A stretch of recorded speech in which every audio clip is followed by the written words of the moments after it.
Good morning and welcome to Super Tuesday. We were trying to find a Tuesday song that I think Travis said, how about Till Tuesday? I'm like, all right, let's do it. Can't go wrong. Voices carry, that's Amy Mann. Amy Mann. One-hit wonder. I've been arguing this with Vic Henley for a minute or two. I don't think she really had another hit after that.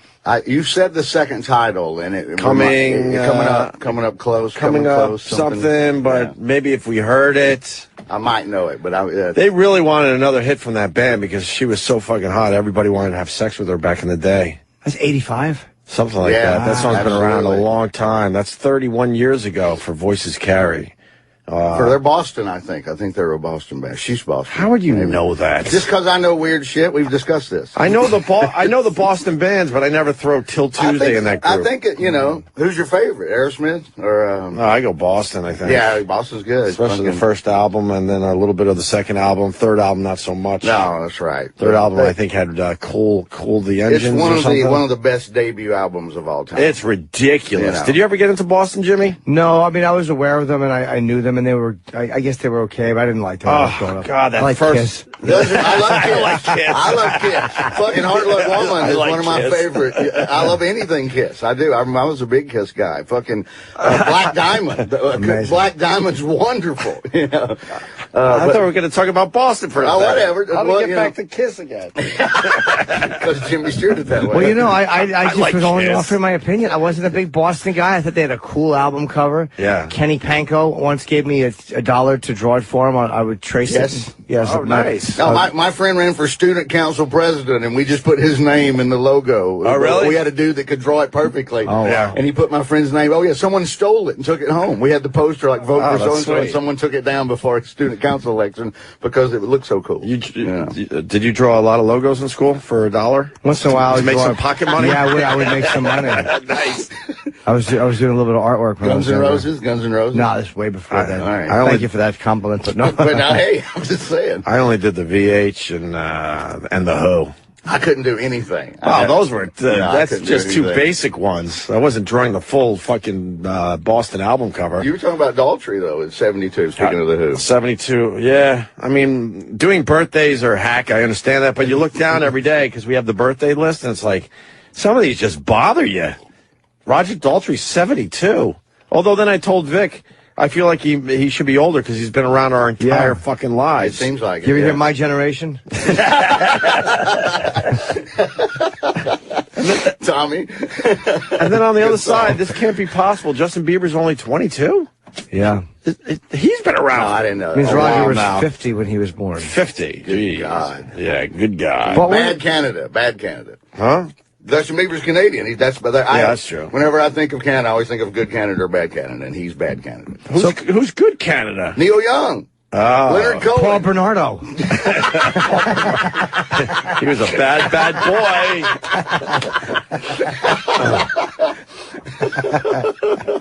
Give me some bad Canada.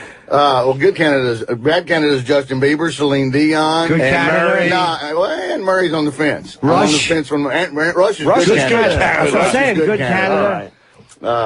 What about, do you go sports? Rob Ford. Good Canada. Yeah. The Winnipeg Jets logo is one of the coolest logos in all of professional sports, if you want to find that. But it's a really cool logo. Michael J. Fox is good Canada. I'm enjoying this game a great deal. Michael J. Fox is good Canada. He would be good Canada. Go sports now. Wayne Gretzky, obviously. Bad Canada. Good Canada. But then let's go Ben Johnson for bad Canada. Horrible Canada. Horrible Canada. Worst Canadian ever, maybe. Man, when I woke up this morning, I didn't think I was going to mention Ben Johnson. That's a nice pull, though. In the first few minutes. I thought it would be Dover. That's a nice pull.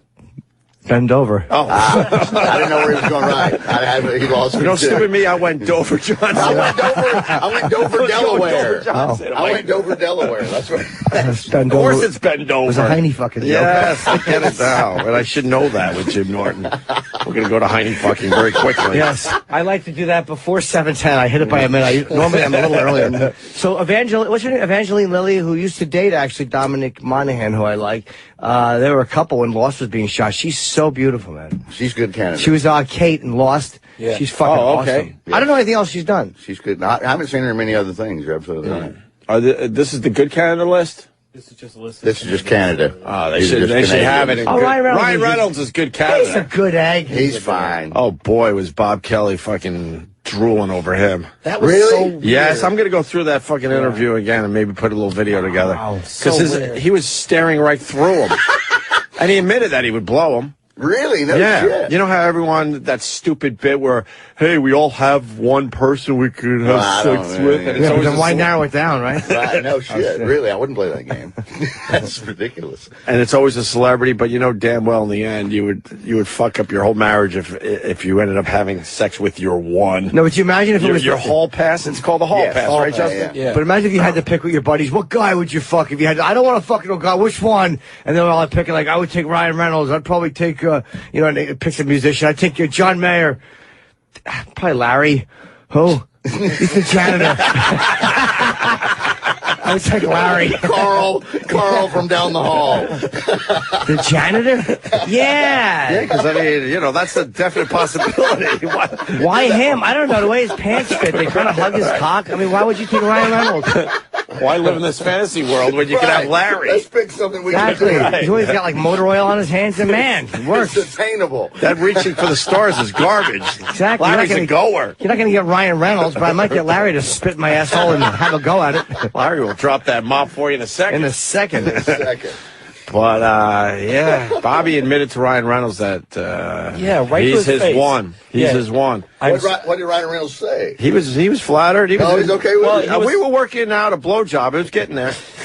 He was getting there. He was flattered at the beginning, and then the more Bob Kelly sort of got creepy, I sort of think Ryan Reynolds got a little uncomfortable. You think he did? I think he got a little uncomfortable. Yeah, Bobby was very happy that he was sitting close to Ryan Reynolds. He was very happy. Because what Bobby doesn't just want to, I'll give you a blowjob. Like Bobby wants to do is he wants to hold Ryan's balls gently, and then he wants to put his mouth all the way down on his dick. And when Ryan goes, "You okay?" He wants to go.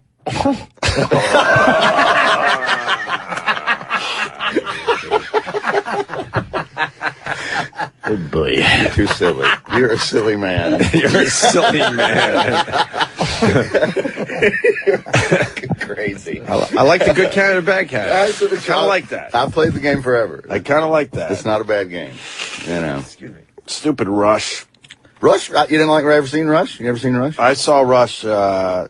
When I was living in Western New York, Rush was one of those bands that always came around. So I've probably seen Rush almost 10 times. The documentary, have you seen that? No, everyone's telling me I gotta see it. No, it's really good. Why is it good? Because it's just interesting. They're really smart. They're completely different. This is what I hate about rockumentaries. Let's call it rockumentaries. Sure. When they play too much music and they don't give you the behind-the-scenes shit. Well, that was what the one Roland sent me yesterday with the shovels and rope. They hardly sing one song ever. What's that? Roland sent me a documentary yesterday. Roland. They're a hillbilly band out of South Carolina. It's a couple. It's a dude and a girl. Do you know of them before? I never knew any of it. He sent it to me yesterday. And it's White Stripes times Johnny and June, if that's what I called it. Really? Johnny and June. Johnny Cash and June Carter. Okay. Roland, I didn't know that. I should hit you. Well, if you would have just said Johnny Cash, but I never put June in there. You got to. You got to. She wrote Ring of Fire. I know she did. But she doesn't. I prefer Johnny. Ring of Fire. She wrote Ring of. She sang it because he was sick on Letterman. Remember that? What? June came on for Johnny near the end of his life on Letterman, and she sang Ring of Fire because Johnny couldn't make it that day. Oh, wow. You don't remember. He should remember That's that. A moment. That must not. I'm sure that didn't disappoint anyone.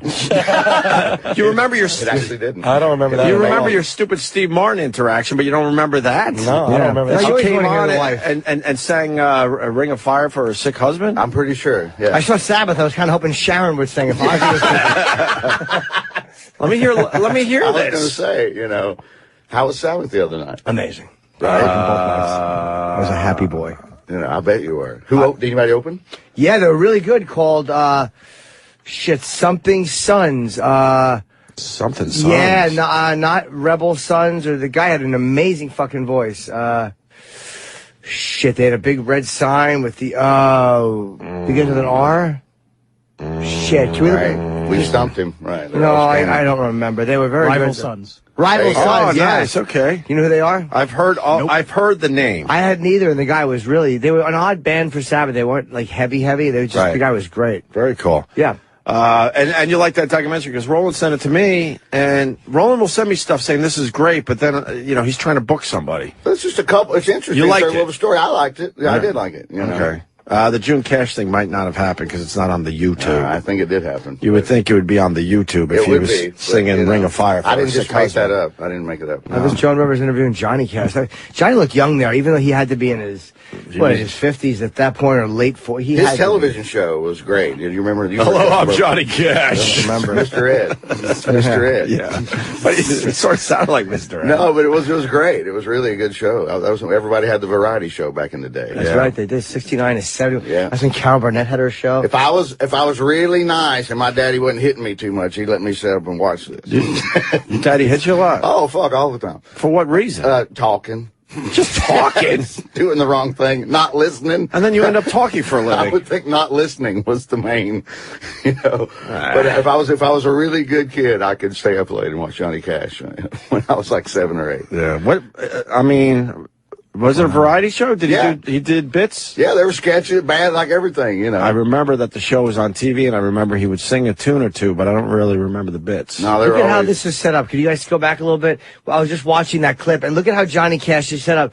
The audience is above him. Yeah. And he's looking directly into a camera under the audience. Yeah. It's a weird fucking setup, man. I don't know where he is right there. That's I have no pretty idea. big audience. That's a very interesting little theater. Yeah, isn't that weird? Like, the cameras are not set up with audience around it. Very strange.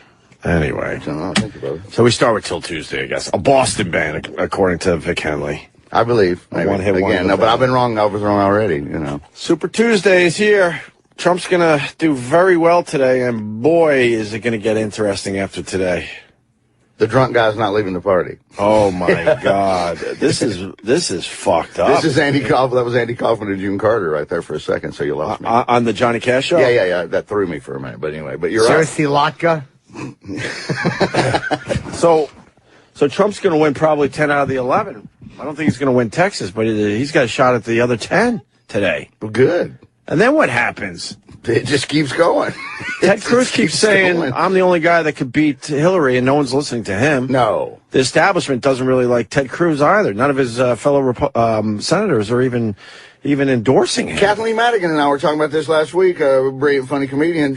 Bob Dole, woke up from wherever he was sleeping and came out a week or so ago. And the only thing nobody's heard from Bob Dole in 20 years. And he was like, I only want to say one thing. If you vote for Ted Cruz, he's a fucking lunatic. He said that about Cruz? Yeah, Bob Dole hammered him. I saw Bob Dole from his easy chair. He's not. No, he's not. He's not going to be around too much longer, man. I know, bless his heart. I like Bob Dole. He might be 90 at this point. He's 94. He's 94? He's 94, yeah. Wow. I think so, yeah. It's 94. Wow. We were just talking about this last weekend. So what happens? I mean, they don't want, the Republicans in general don't want him as the nominee. So then does it set up a third party? Does it set up someone else going, well, damn, I got a good shot to make a run as a third party? Third party's never going to win in America. I don't know about that. That's why I want to see Trump win. Yeah, I don't think never. I don't think this election, but I think we're going to start moving down the road where it's going to... Well, we're 200 years in, and the most anybody ever got was Ross Perot. 19%. 19% in 92 or something like that, whenever that was. That's the most anybody's ever got. I know, we always talk about how well Perot did, but he actually only did 19%. No one's ever got one electoral vote, ever. No third party guy has ever. Doesn't that show you how fucking awful the system is? Oh, it's horrible. The checks and balances have gridlocked, that's for sure. But I don't think the third party is ever going to win. And the national poll, Trump's at 49%. 49%. That's crazy. Oh man. And here it is. Okay, and Rubio's 16, and then Cruz is at 15, and then Carson and Kasich. Carson at 10 and Kasich at 6. If the quality of my Mexican food goes down, I'm going to be really upset. This is getting nuts. It's stupid. This is getting nuts. Right. So. And where are we at with the KKK? Trump is. Their dues went up, unfortunately. I'm not saying I'm not going to swing it, but I'm a little annoyed. Right. The extra $20. Oh, how they're using that stupid David Duke thing against them? Did he disavow the endorsement? He wouldn't say it, right. He wouldn't say, He did disavow. Here's the problem.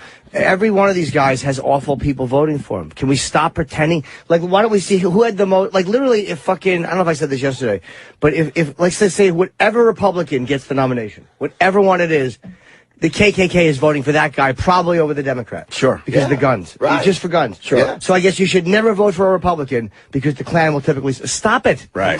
Stop. I got This it. fucking insanity. It's annoying me. So, I don't care how many child molesters. Who do they vote for? Who do rapists vote for? Right. I don't give a fuck who votes for who. Well, if you commit a felony, I don't think you're allowed to vote, right? can't vote. I mean the Right. ones that don't get caught. Yeah, true. How many people are out Just- there who just fuck those their own awful people. kids and go and vote? Nobody knows it. Right.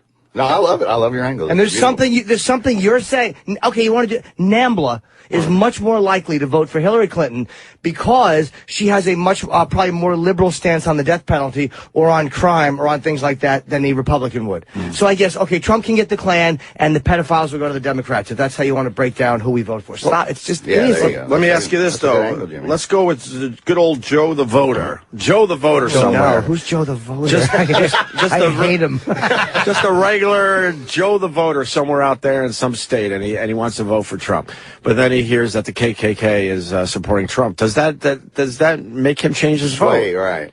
I don't know, right. Is that how that shit No, works, and that's shouldn't. why it's important? It shouldn't, I guess. You know, you shouldn't be thinking, you as a person, an individual, with whatever your thoughts and beliefs are, you vote for whoever you follow, and you don't think about who everybody else is voting for. Then the endorsement in general is stupid. Exactly. It's ridiculous. I It's think ridiculous I always idea. thought it was stupid, yeah, by yeah. the way. No, true. When you're waiting and like, well, blah, blah is Right. going to Yeah. announce who she or he is supporting Friday. Yeah. And everyone waits like, oh, God, I wonder who they're going to pick. Who's And the that's New York- supposed to change your vote? Who's the New York Times going to endorse? You know when that matters? Like, that girl has great tits. I wonder who she's voting for. and then she comes over and she pulls her tits out and she said, I endorse Ted Cruz. You know what? I'd vote for Ted Yes. Cruz and then suck those tits till the cows came home.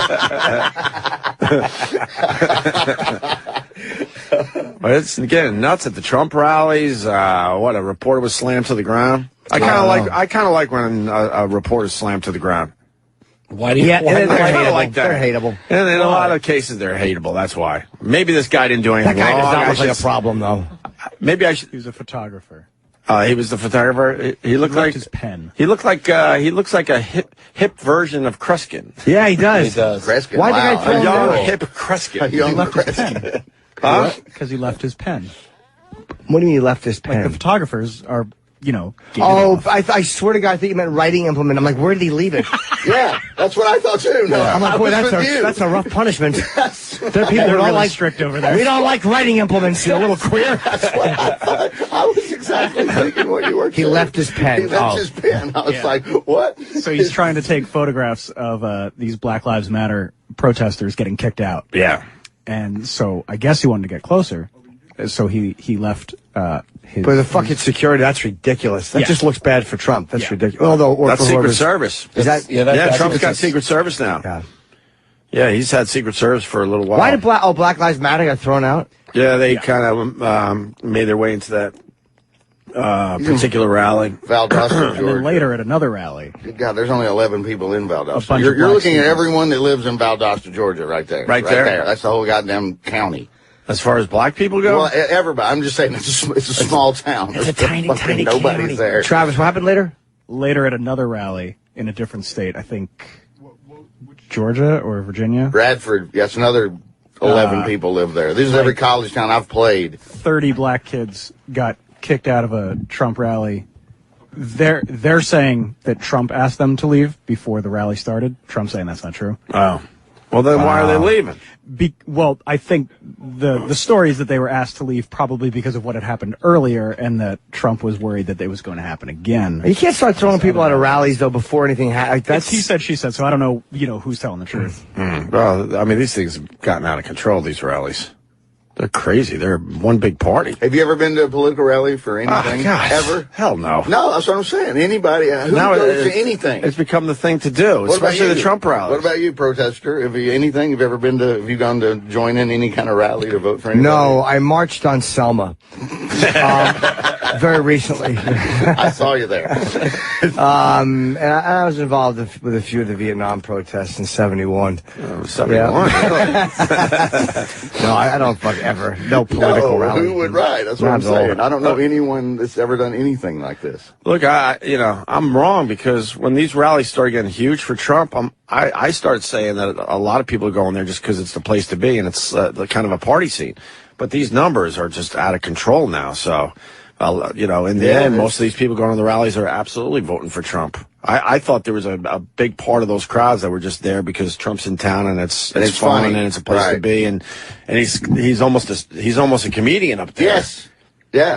I was just throwing, you know, the barbs. I don't know if I'd go to a rally, but the problem is I'd go to a Trump rally. That looks like a blast. Yeah, but the people who don't like him are underestimating why people like. There's a lot of dummies that are voting for him, but there's a lot of dummies that vote for everyone. Sure. There's a lot of people that aren't mentally retarded who are voting for him because they hate the other one so much. I'm not the only person that feels that way. Oh, the Republican Party did it to themselves. Oh yeah, this is why I'm enjoying the whole thing. They didn't even give you a second choice. No, right? No, exactly. Cruz is crazy. Yeah, I'm way more scared of this religious nut. Yeah. Right. I'm way more scared of Cruz than Trump. Well, I agree. Yeah, sure. And then Rubio. I don't know. Come on, seriously. I don't know. Now Rubio's trying to like go toe to toe with Trump. No, I think Rubio's like a 15-year-old girl. Yeah, I mean that's the only reason I'd vote for him. Oh, we got Donald Trump's son coming in a few minutes. Oh, right. Yep. I was going back and forth with him a little bit over the weekend, and he's coming in to say hi. So, and Rubio was going after the old man's little hands. Did anyone else know that Donald Trump had little hands until Rubio brought it up? No, I'm too busy looking at the numbers on the check he signs. Gonna show us what size his hands are. As long as he can still hold the pen. Yeah, I understand what Rubio is doing. He's trying to, I mean, again, this shows you how fucking horrible these guys are. He's trying to do what Trump does. Like, he's not even good at his own thing, so now he's going to try to do what Trump does. They're all so fucking weak. I think Rubio's setting up. I think Rubio's setting up for the future. He wants to go down swinging, so he doesn't look like he's a wimp. Yeah. I think that's all this is about. That's why he's pretty much just going for the jugular now. It's all because it's not going to work. It's too late. Yeah, exactly. It's way too late. I mean, after today, wow, this is going to get crazy. The elephant is in the room, fucking knocking furniture over, and nobody can do shit about it. It's going to be Trump versus Clinton. You know. So do people drop out tonight based on results? No, none of these guys want to drop out. John Kasich Kasich is not dropping out because Ohio's coming, and he's going to win Ohio. Right. And they said that could give him some kind of momentum, but I think it's obviously too late for Kasich. And then Cruz and Rubio, their dicks are too big because they're looking at each other like, you drop out. No, you drop out. Are their dicks too big or are their hands too small?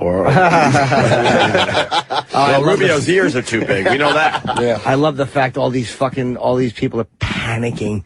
This is humiliating. Yes, this is literally this is like as comics, if we were all fighting it out for the top comedian spot, and then a male model or some other guy just entered, some rich guy entered, and he had never done stand-up before, and all of a sudden he's just charming the audience, and we're like, what the fuck is he doing up there? It sucks. And then we realize this guy's beating us at our own game, and then we try charming the audience, but we're not charming people. We're fucking mean. It's just so great to watch. It's lovely. It's a beautiful train wreck. It's great to watch them so humiliated. Yeah, I love it. The fact that they can't stop it. We're talking about your dad. Oh, big surprise. Donald Trump Jr. You mean we're not talking real estate? I came here to talk The Apprentice. What do you mean? I could talk a little real estate with you. I'll talk The Apprentice with him all day long. I went down to. I'll talk real estate for a second. Are we live? We're live. I was down in Philly over the weekend, and my brother-in-law is getting into the old flipping of the houses. Oh, wow. And they're doing pretty well down there. Very nice. I mean, it's small numbers compared to what you're used to, but Well, listen, it's all relative. It's a cool business if you can do it right. yeah, they're grabbing a house, they flip it, and they're making a nice little profit for He's themselves. been here 30 seconds, and he already said it's all relative. It's all relative. I'll be saying that a lot today. And you're getting famous in your own right. Every time I see Trump on your father on the stage, there you are, man. The whole family is. Well, listen, we believe in what he's doing. He's changing the game, and it's very real right now. And so, I think the difference is he's finally speaking with Americans, not at Americans. Yeah. And the message is resonating. Blue collar guys, like hardworking people who've been, just left in the dust lately, and they've never had a voice. They haven't had a voice in 50 years. Yeah. He's giving them that, and it's going crazy. I mean, I got to start by saying when this whole process started, you were in here. And I looked at you, I said, your dad doesn't have a chance. And you gave me a look like, you son of a bitch, and I have to now acknowledge that I was wrong. Holy, no one expected this early on. Well, I think if we went back to the tape, I'd say, listen, he's not going to do anything he's not going to do well. Right. And again, he gets it and he sees it, and he's been on the other side. I mean, he's given to these guys on both sides to get anything done. I mean, he knows how the game is played, and it's a corrupt system. And the biggest irony of all of this is that you have these guys claiming all this experience. Meanwhile, how many people have they ever employed? Yeah. Zero. You know what I mean? Their special interest pay for campaign people. How many people, jobs have they ever created? Exactly zero. There's 500 academics in a room pontificating over. Sure. It's all theory. None of it's practice. And so, my dad's done that his whole career. He's, actually employed people. He's actually had people's livelihoods dependent on his success and the success of his company. And that should make a big difference to people. Why are you in New York when you should be down there with Dad? I also have a day job. I got 3 jobs right now, right? I'm going at about, 75% capacity in all of them. I got my regular job, I got the campaign, and I got 5 kids. So I'm trying to be a dad, too. You have 5 kids? Yeah. I do, yeah. No, it's what's in the breakdown? Like 1 boy, 4 girl? Girl, boy, boy, boy, girl. No, the ages. 8. Just turned 7, 4, 3, and 18 months. That's crazy. Yeah, no, it's a zoo. And your father might be president. This would be a good time to be single. You really Thank you, Jim. I appreciate you reminding me. I've never thought of that, Jim. You're going the way of my family. We were all 1 year apart, 13 months apart, right down the line. But it's nice because they're so tight like that. Like, literally, I have Irish twins. My boys are, I have 2 boys. The last 2 boys are both born in October, 1 year apart. So they're like twins. I mean, they just play with themselves. They play with themselves.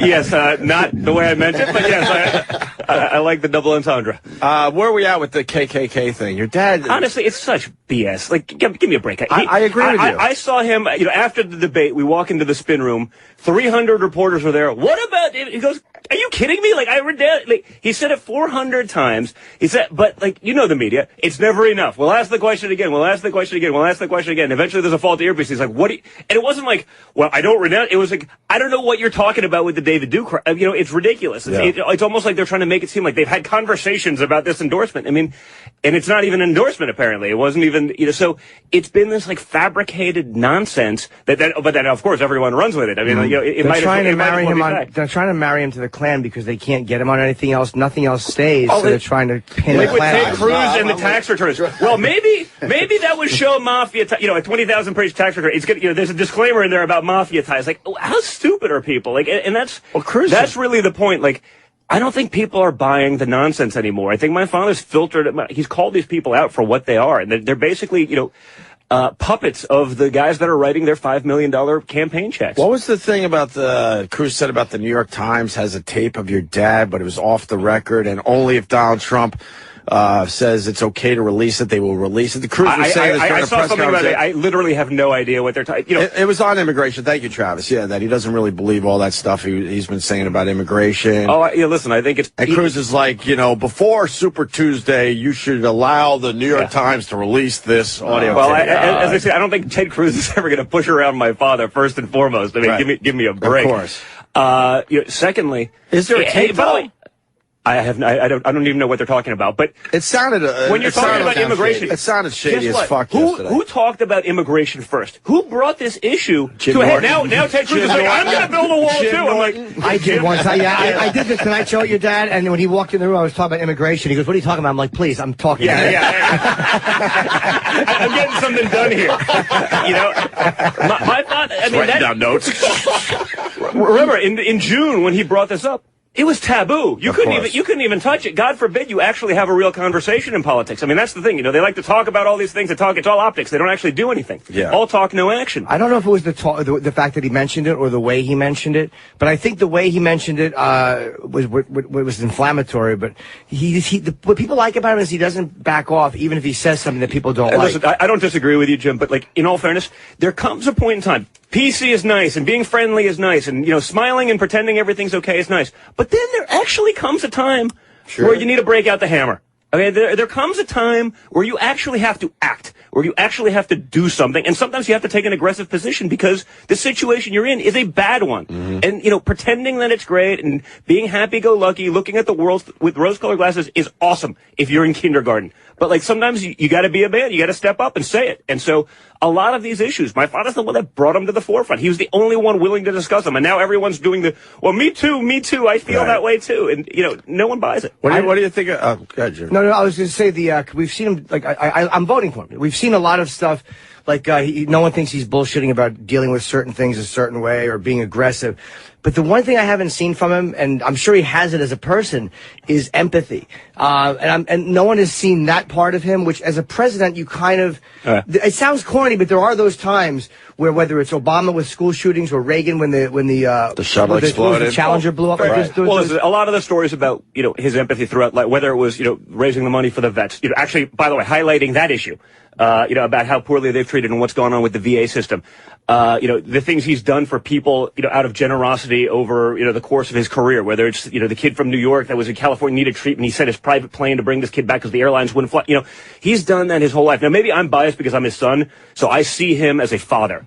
You know, I see him playing golf with my 18-month-old daughter, you know, like helping her learn how to swing a golf club. Like, so I see that side of him. And, you know, again, he doesn't talk about that stuff much because, again, I think he thinks the situation we're in is a dire one.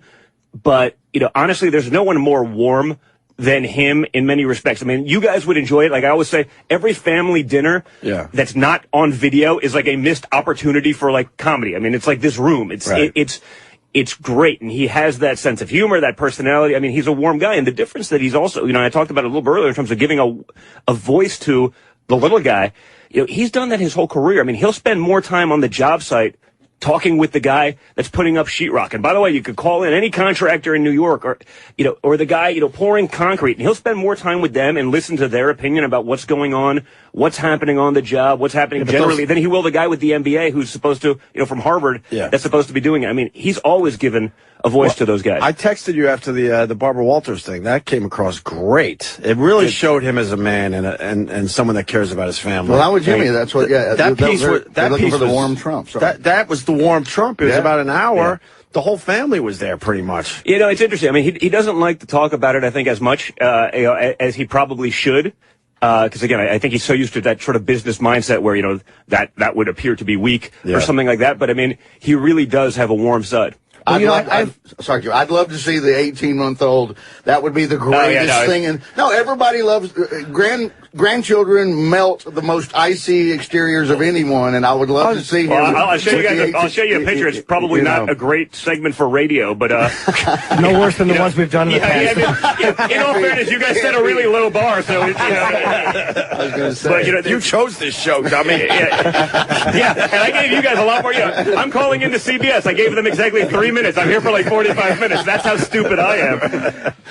But you know, there was we were going down over the holidays, and my father had just done Kimmel, you know, and Kimmel did that book that was like the Dr. Seuss book, you know, as written by Donald Trump.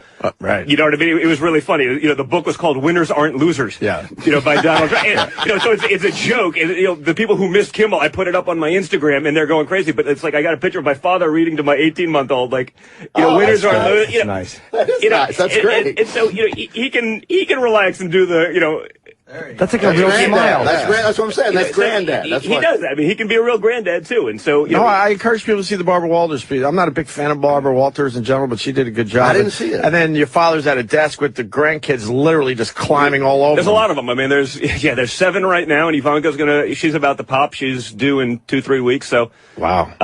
Yeah, that's why she's off the trail for the moment. She's so hot, bro. Wow. Last night. He said that about his own sister, too. Yeah, exactly. It just went downhill fast. I was thinking it is walking into the lion's den, but wow. There's something wrong with saying your sister's hot? Yes. Yes, when you say it like that. Oh, look at the time. Yeah. Look at the time. Pregnant and looking, well, whatever. She's amazing. What did I want to ask you? Oh, the 30 black students that were kicked out of that rally. Some are saying that your dad had them removed before the rally. No, listen, you start a rally if there's protesters in the middle of the thing. You know, they've said their piece, and you have to get them out. It's a distraction. You know, you got to be able to do what you got to do. I mean, I think freedom of speech is great, and then we also have to be able to say the freedom of speech. I got criticized the other day. People say, "Well, wasn't it nice that a protester could protest?" I go, "Yeah, it's great. He's exercising his First Amendment right, but it's also great that my father can actually say." I want to punch him in the face. They're like, well, you condone violence. I said, no. I said, it's great that he can actually say it. Yeah. Not do it, but he has the right to be able to say it. They're like, well, it's a double standard. I'm like, what's the double standard? Because that's what everyone's thinking, but they're not brave enough to say that. And that's a good point, because the media's trying to spin this whole thing that 30 black students were kicked out. But the fact is, it was the thing to do, because he is trying to do a rally in the end. Everything in the end, everyone's a racist today. Everything's this, everything's that. I'm a racist yesterday because, I guess I was on Fox, and they said the Reverend Al Sharpton said that he was going to leave the United States if your father gets nominated. I said, I'll buy his airfare. And now people are saying, oh, you're a racist. I was like, I don't know, I'm doing my part for the country. I thought I was I'm being a good American, and now apparently I'm a racist now. So let's make him live in Iceland. Yeah, no shit. Go to Reykjavik, a very white Sweden. Yeah. That's funny. That's hilarious. I thought it was really funny. I was like, that's pretty good. I'm on Fox Live. I came up with that. I'm not in your world. I'm not a comedian like Jim. That's right. I'm not a very good comic. You're doing well. That was a better line than I would have had. I actually just stole Jim's next gig. Did you see the John Oliver piece? I did. On your old name? I did. I laughed. Listen, it was hilarious. I can laugh at, John Oliver can laugh at this. And by the way, my father can laugh at himself. That's what's great about it. Is it true the name used to be, Travis, help me, Trump? I think in Germany, it was something like that, but we didn't change it. It was, you come across the immigration, they say, well, we can't pronounce it, so here's your name. So John Oliver did a whole piece where they figured out that Donald Trump's name really was Drumpf back in the day, his ancestors, and did a whole piece on it. It was really funny. Yeah, well done. But it also comes across that he doesn't really like your dad too much. Well, the left is really panicking. Well, not only the left, but that's like UK left, and their right is like Hillary Clinton. You know what I mean? So it's in doing business over there, it's rough. I mean, you can't get anything done. But you saw it? I did, yeah. No, listen, we did have you laugh no at all, or were you just Well, listen, I mean, some of the stuff is so, when they talk about, a business record that's 40 years, they talk about, they don't talk about 1,000 deals that are awesome. They talk about 3 that don't work out. And if you talk to any business guy who's ever done anything, hey, we have failures. We learn from them. The early 90s, guess what? That's why we weren't over-leveraged during the last cycle. So during the last downturn, we turned it into a positive instead of a negative. We learned from those mistakes. Yeah. So they talk, well, this was a failure, well, talk about the 1,000 successes. I mean, we have successes now in business. I talk, I call the real estate guys that I'm used to dealing with. Well, hey, why don't we talk about this? This was the #1 selling project in X, country or X. No, that's not a story anymore. Well, why? If you have a negative. Meanwhile, those same people, I have people coming up to me in the gym saying, listen, I was a lawyer on the other side of a deal that, it was fine. People sue each other. It happens. The New York Times is calling me just asking for dirt. Do you have something that we can run with? It's so disingenuous. The process is ridiculous. Can I talk about one of the family's failures? Sure. You guys have been extremely successful, and I didn't even know this until the John Oliver piece. The Trump steaks. Yes. I remember the Trump steaks, but was it true it was exclusively sold at Sharper Image? That can't be true. I honestly, Trump steaks isn't food? We had a licensing division, and so they did some of those little kind of deals. He came up with Trump steaks. Great idea. Like Omaha steak. But then supposedly... I think it may have been with them or with one of those guys. Hey, we just want to do a sub-brand of that. So we're like, okay, run with it. But supposedly it was going to be sold exclusively at Sharper Image? I don't know. I don't think that. I've never heard that. Well, you better get some lawyers involved, because that's what John Oliver saying. It's where everybody gets their meat. I'm not so worried about it. I don't know that anyone's going there for news. They'll go for comedy. I think it's a funny show. I think he does a good job. But, I think my politics are going to be very different. But it doesn't mean... I was laughing, but I'm like, there's no way that you guys are smart people that you would only sell Trump steaks at Sharper Image. I'm just going to leave it alone at that. But, let's put it this way. I focus more on the real estate in the company than this. Trump said it. Your dad said it in the clip. Thank you, Travis. He actually said it when he was promoting it. I don't know. It looks to me like he's starting to get a little traction. Well, according to the media, we had a ceiling at about 8%. Right now, yesterday it was. Then it went up to 25. But as guys were dropping out, we weren't going to get any. We weren't going to get any of the other guys, right? Meanwhile, we're actually getting the majority. So yesterday we had the highest numbers ever. We had 49%. You guys grabbed a lot of we got most of Bush's guys. Yeah, you did. I was after trouncing him. Yeah, he wasn't. He didn't.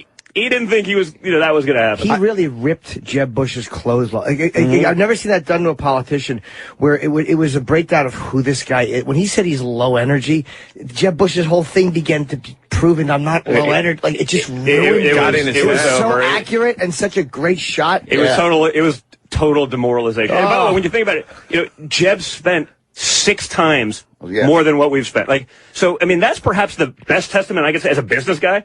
Like, my father's where he is, having spent a fraction of what these other. Now, it's his own money, so you want to spend it more frugally. The other guys are, I don't know, let's just take out attack ads after attack ads. Let's make up stuff. We have, quote unquote, super PACs we can hide behind. It's very different.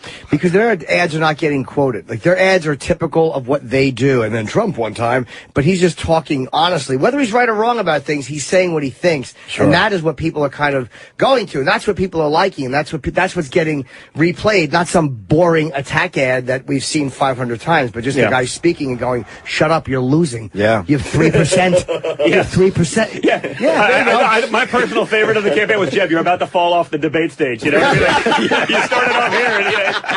That's true. I was sitting in the audience. I was like, man, that was about as brutal as it gets. That was like, Mortal Kombat finishing move. Like, I didn't like Jeb Bush at all, but by the time he dropped out, I felt so bad. I wanted to hug him. I wanted to hug him. I'm with Jimmy. I wanted to give him a nice man hug. I felt almost, so if bad it wasn't for the guy. fact that, but you know what? All of our stuff was just response to his attacks. He saw that the only way he could do it was to try to attack us, and it just, wrong fight to pick, right? I almost wanted to feel, I wanted to feel bad for him, other than he was sort of the instigator of a lot of that stuff. So, what do you think of Rubio and the attacks? He's going for the jugular now. I think he's trying too hard. Like, you can't pretend to be like Mr. Nice Guy and I'm above all this, I'm above all this, I'm above all that, and then 2 days later, okay, well now, Rubio's a puppet. He's going to do whatever. He's never done anything.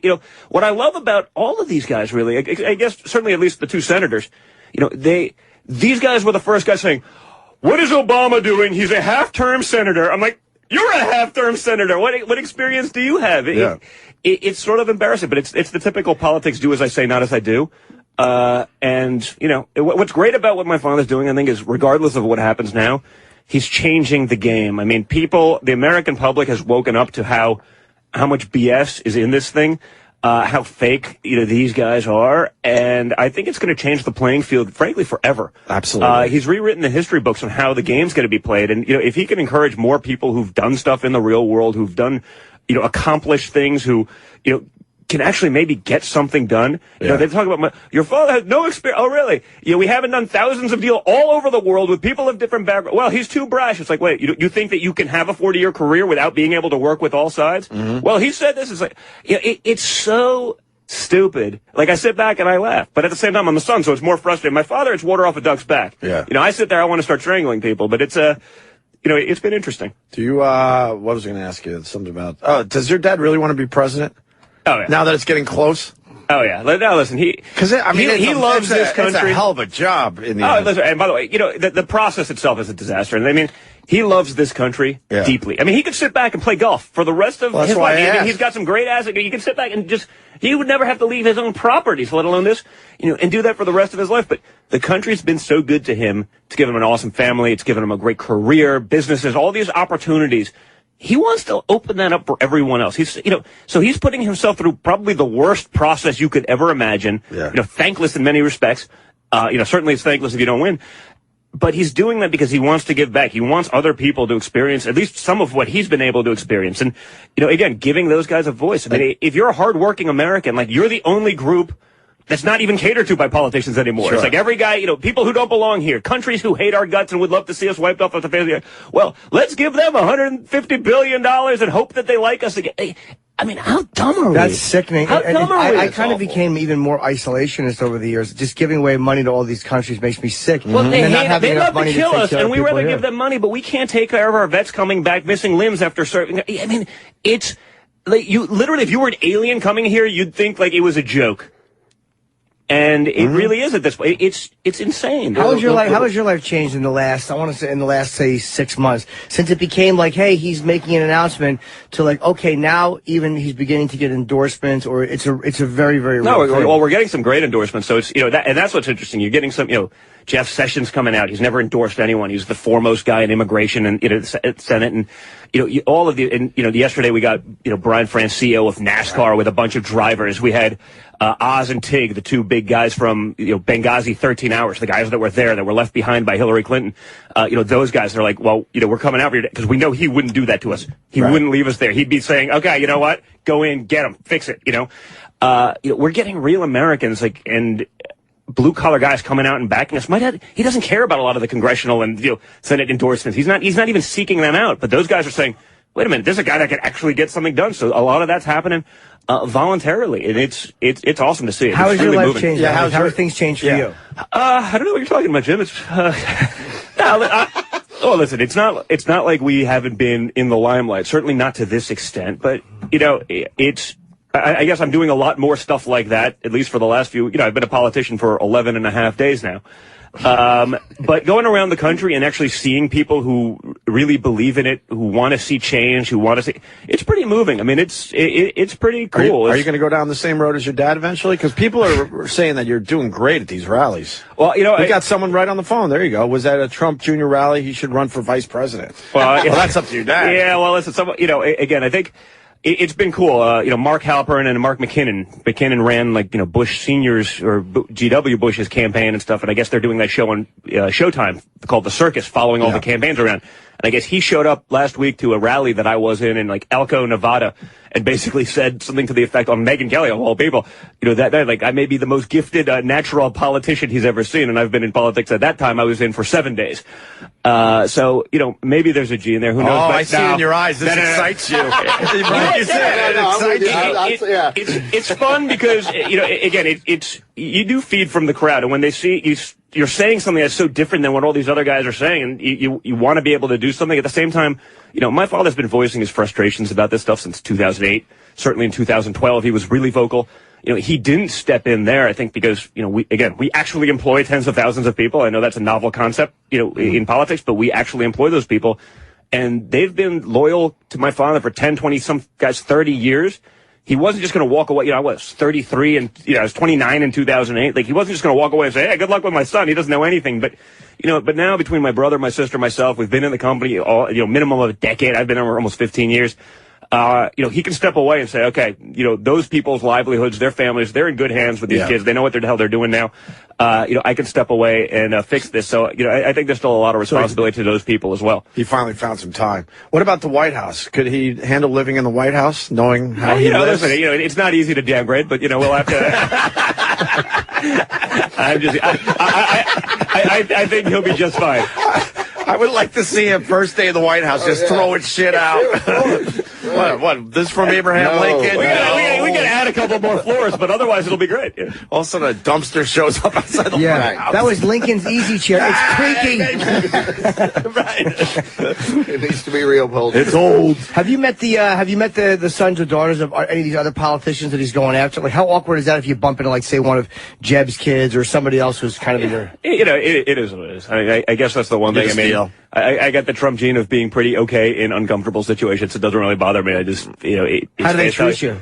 You know, well, the fake. Okay. You know, oh, great to see you. Oh, I'm sure it's great to see you. You know, but I'm sure you're thrilled that we're in this race. You know, because you were the forerunner. You know, have you been backstage before those debates? Oh yeah. So I need to know, your dad's there, and these guys that basically hate him, like Bush when he was still in it. How does that work backstage? Are they just polite to each other before they hit the stage? You know, they keep it pretty separated. I mean, maybe you bump into each other in a hallway, and there's, you know, again, really the obligatory fake handshake and stuff like that. Good luck. You know, good luck. Yeah. Kick my ass tonight. That would be awesome.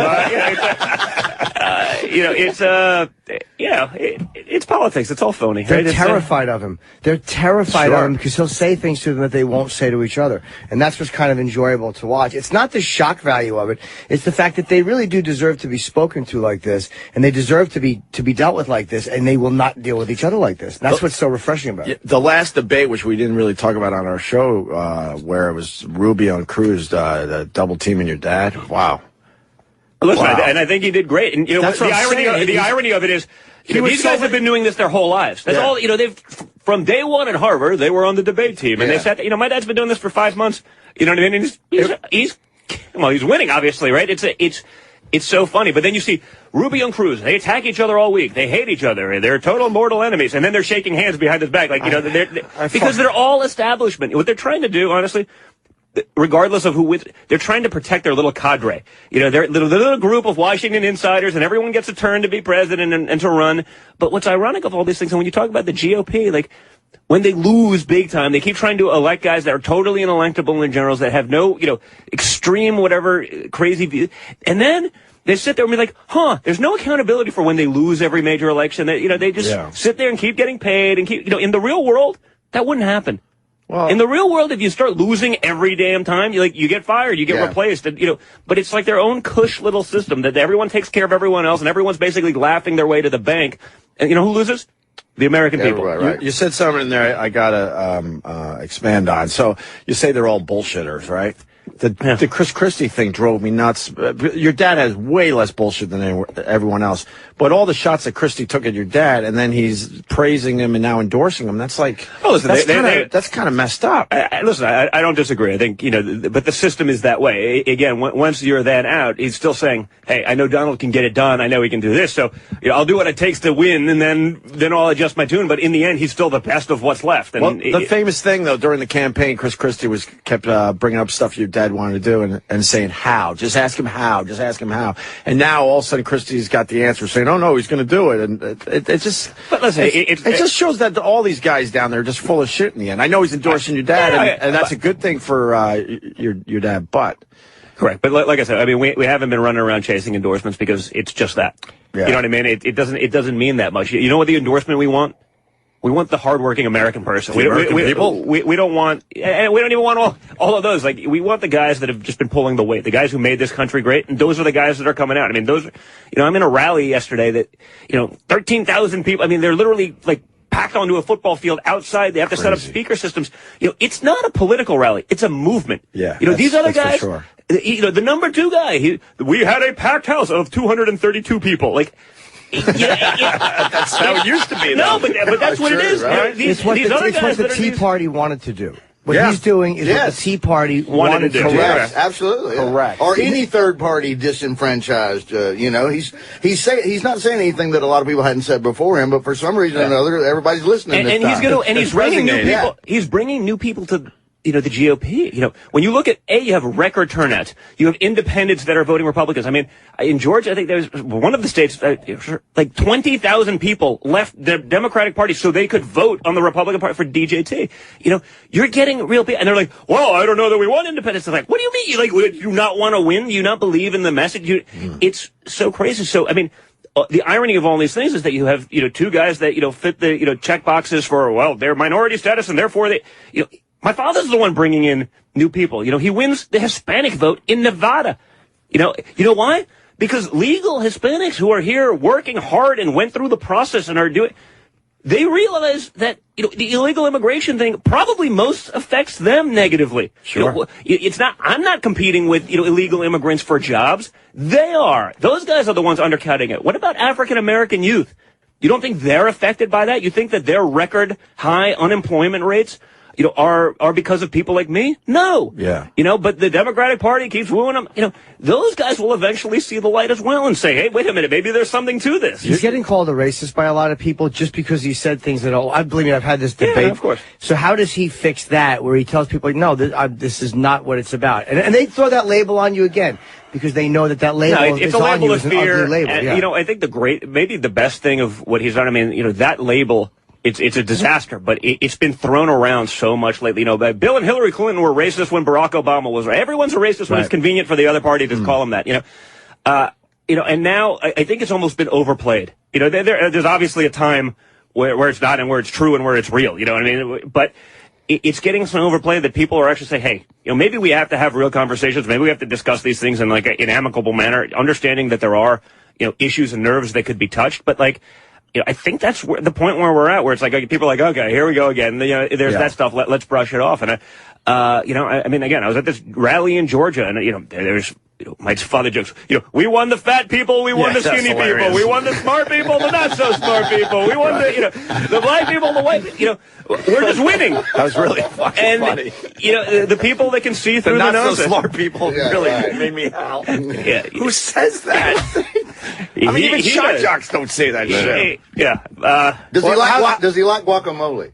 Listen, he likes junk. Hey, listen, I think he's got the worst eating habits. He's got the most probably blue collar eating habits on the campaign trail. I mean, no one knows the McDonald's drive-through menu better than my father at this point. That's hilarious. A lot of people saying that he doesn't have a chance against Hillary in the general election, though. And where's he at with the black vote? You think? I think he'll do just fine with that. I think again, when you talk about the general election, talk about bringing, winning states that the GOP hasn't won in, millennia. I can't tell you how many times I'll be having dinner with my wife here in New York City, right? Not exactly a bastion of conservative thought. And some, old lady, I want to talk to you about your father. I'm like, I need this like a hole in the head. I got 5 kids. I just put them to bed. A rough day at work. People are crapping all over me on the campaign trail. I don't need this right now. And I'm saying, oh boy, I'm going to get in a fight with an old lady in a restaurant. And she's like, and I'm voting for your father. I go, that I did not see coming. And I sit down, talk to me for 5 minutes. And she's like, I'm a Democrat. I've never voted for a Republican in my life. I don't even believe in a lot of the Republican things, but I believe he'll make a difference. And when I tell you, this is not like a one-time thing that I'm using as a soundbite. Yeah. It's happened so much, tables of, these, often in New York, it's often, a nice old Jewish lady who's clearly never been, a Republican or, in other parts of the country, the Hispanics that have come up to me and say, hey, listen, I love what he's saying. And by the way, I don't even agree with everything, but I love that he's changing the game. He's doing it differently. It's not going to be the same old politics that have got us nothing. I mean, listen, if you believe that politicians have served you well, they've done a great job, then don't vote for my father, because you'll get the same old from these other guys. Going with that too, I think there was a poll that came out yesterday that he wins New York over Hillary. Wow. Is that accurate? How can that be, though? She's such a charismatic woman. Yeah. Well, but it's just such a. By the way, she doesn't want to be in that fight with my father. You know what I mean? When you talk about, God, she's got to be. They all have plenty of whatever, but she doesn't want to be in that fight. Just thinking about it, that she's got to go up against. No, but I mean, New York is a Democrat. You got what? I got a minute and a half. I got to be on the air in 3 minutes. Where? I'll tell you in a second. Where are you going? He doesn't know where he's going. 803. I don't know. I just got to call in. Is it inappropriate for you to plug a couple of gigs for me while you're on here? Yeah. Right. I didn't realize that this was a little fat. No, what's amazing about that, I mean, New York always goes Democrat, and they're basically saying that, they did some kind of poll and Trump. Oh, no. I got half an hour. Sorry. Okay. Yeah, that's what I thought, too. Yeah, sorry. That Trump would take New York. But has that ever been done in a presidential election? Not in recent history. Certainly not in my lifetime. But think about it. How many people in New York City has he actually employed? Over the how many guys have worked for him on his site? How many people, then live in his buildings and realize the operations that we run? He's done this for a long time. I mean, he's going to be popular in this state. He's going to be popular in a lot of these other states, where he can win and he can make a difference. Because, again, look at the guys coming out for him. The union vote that historically goes Democrat, right? Always. What have Democrats done for union guys? Nothing. Who's employed more union yet? You think a hardworking blue-collar union guy at the Teamsters, those guys, you think they're really voting for Hillary despite what? No way. Yeah. They're showing up for us in droves. That's why we're having the turnouts. How about Bernie? I tell you, because Bernie, I would never vote for because of the way he sees taxes and he's a socialist. But he feels, even though he's been there for years, he feels different too. And I wonder who would be a tougher, whether it's your father and Hillary. I think Bernie. It was a little harder to attack than Hillary is. Well, other than basically, he also had never really done anything. I mean, I don't know if the stories are true, but you read about he was on welfare till he was 40, and then he became a gay. Is that true? I heard that he was like on one of the programs. Wow. I don't know. I almost admire him. I don't know. I've read this 100 times. He never had a real job. He's then the mayor of Burlington, which was great or whatever, but it was it's a sort of half-time job, and he's never done anything in the real world. So he's in Congress for 15 years, but I don't think he ever put up a bill. He never approved it. So Hillary, still, you gotta have some sort of track record. I mean, it's ridiculous. Hillary has stopped mentioning him by name because he's fading fast. Is what? I think the party's over. Well, you had the people that were supporting, and he did speak to a group, but he spoke to people that are. Disenfranchised college students that would love not to have college loans, and what I say to a lot of those people would be like, listen, the student debt thing is a trillion-dollar problem that no one's even talking about. But, you know, if you didn't go get your doctorate in underwater basket weaving and maybe got a BS in electrical engineering instead, like, maybe you'd actually be able to pay your college loan. Like, you know, you have to be able to think. You can't have a $500,000 education for something that has no... There's no market for the job market, right? It doesn't work, and people don't look at it that way. But the tuitions are just completely out of hand. I agree. I got a lot of people in my family. I have kids in private school in New York. I know what it's like. Well, I mean, we're lucky, though. I mean, I come from a very almost lower middle class. And I got nephews and nieces coming up, and I got family members saying that college is not even a possibility. It's crazy to put our family into that debt and our kids into that type of debt. It's out of control. But they're also smart enough to get it. Huh? They're also smart enough to get it. That it's impossible. You know, a lot of other people, I just keep kind of rolling the dice, and I'll go get a master's degree in underwater basket weaving and my doctorate in underwater basket weaving. And it's like, well, where do you go with that from there? Like, it's awesome to have it. I love an education. This thing is a wasted education, but it used to be you work toward going to college, and now we're in a time where people are looking at alternatives big time. Like, why would I do that? I mean, minimum, you're in debt for 100 to 150. But you have to go to college. You can't get a good job without being in college. 400. If you want to go to Ivy League school, that's like $400,000. Well, I'm talking about $600,000 in debt. Not all of us are going to Ivy League schools, though. But if you go high end, you're $600,000 down for your philosophy degree. No, it's true. You need. I don't know if the number is that high, but it's ridiculously high for a job that has no. You know, again, if you got it in computer science, if you got it in something mechanical engineering, I'm sure you get a decent job that you could actually pay that back. But families are really weighing that. They're like, well, education is obviously important, but the debt that comes with this is, well, part of it's value of what you're getting. The value proposition for a lot of the degrees that a lot of it's like, stop drinking so much beer and get a degree in finance, get something that then again will get you better than a $30,000 job out of college. It's hard to say that because I knew you want to pursue your dreams, but that's a good point. Where do you go with it? They're telling me line 4 is a really good call. So we got Donald Trump Jr. in studio, and we got Steve in Tennessee who's on his way to a rally. Go ahead, Steve. Hey, how are y'all this morning? All right, buddy. Hi. Not on my way to a rally, on my way to vote. Good. Oh, okay. Good. As long as you're voting for us, in which, if you are, that's great. If you're not, I hope you run out of gas. This is why this is why it's a good call. Here's the thing. I literally have not heard Donald Jr. I've paid somewhat attention, but the last time I heard him was on you guys right after the announcement, and basically it was this is great, we love it. He doesn't have a chance in hell. Those were the comments, and I've kind of laughed about that the whole time watching it, thinking about those comments. And I'll be honest, he's kind of scared me to death with some of the things he said, just because he's so out there with his thoughts, and you think, God, does he have a filter? Does he know what he's doing? But then you hear Donald Jr., and you start thinking, okay, he's raised remarkable kids that are doing incredibly well in business. At least that, from the outside looking in, that's what it looks like. And then you mention about the business and all the dealings that he's had with other countries and other things. And those are things that we don't think about, when you listen to the media, just backs the crap out of him and treat him like a circus act. Yeah. And I literally had made up my mind, you know what? I'm going to go for, status quo. I'll probably go in. I'll vote for Rubio. I'll be done with it. But honestly, I'm sitting here listening to this going, there's no way.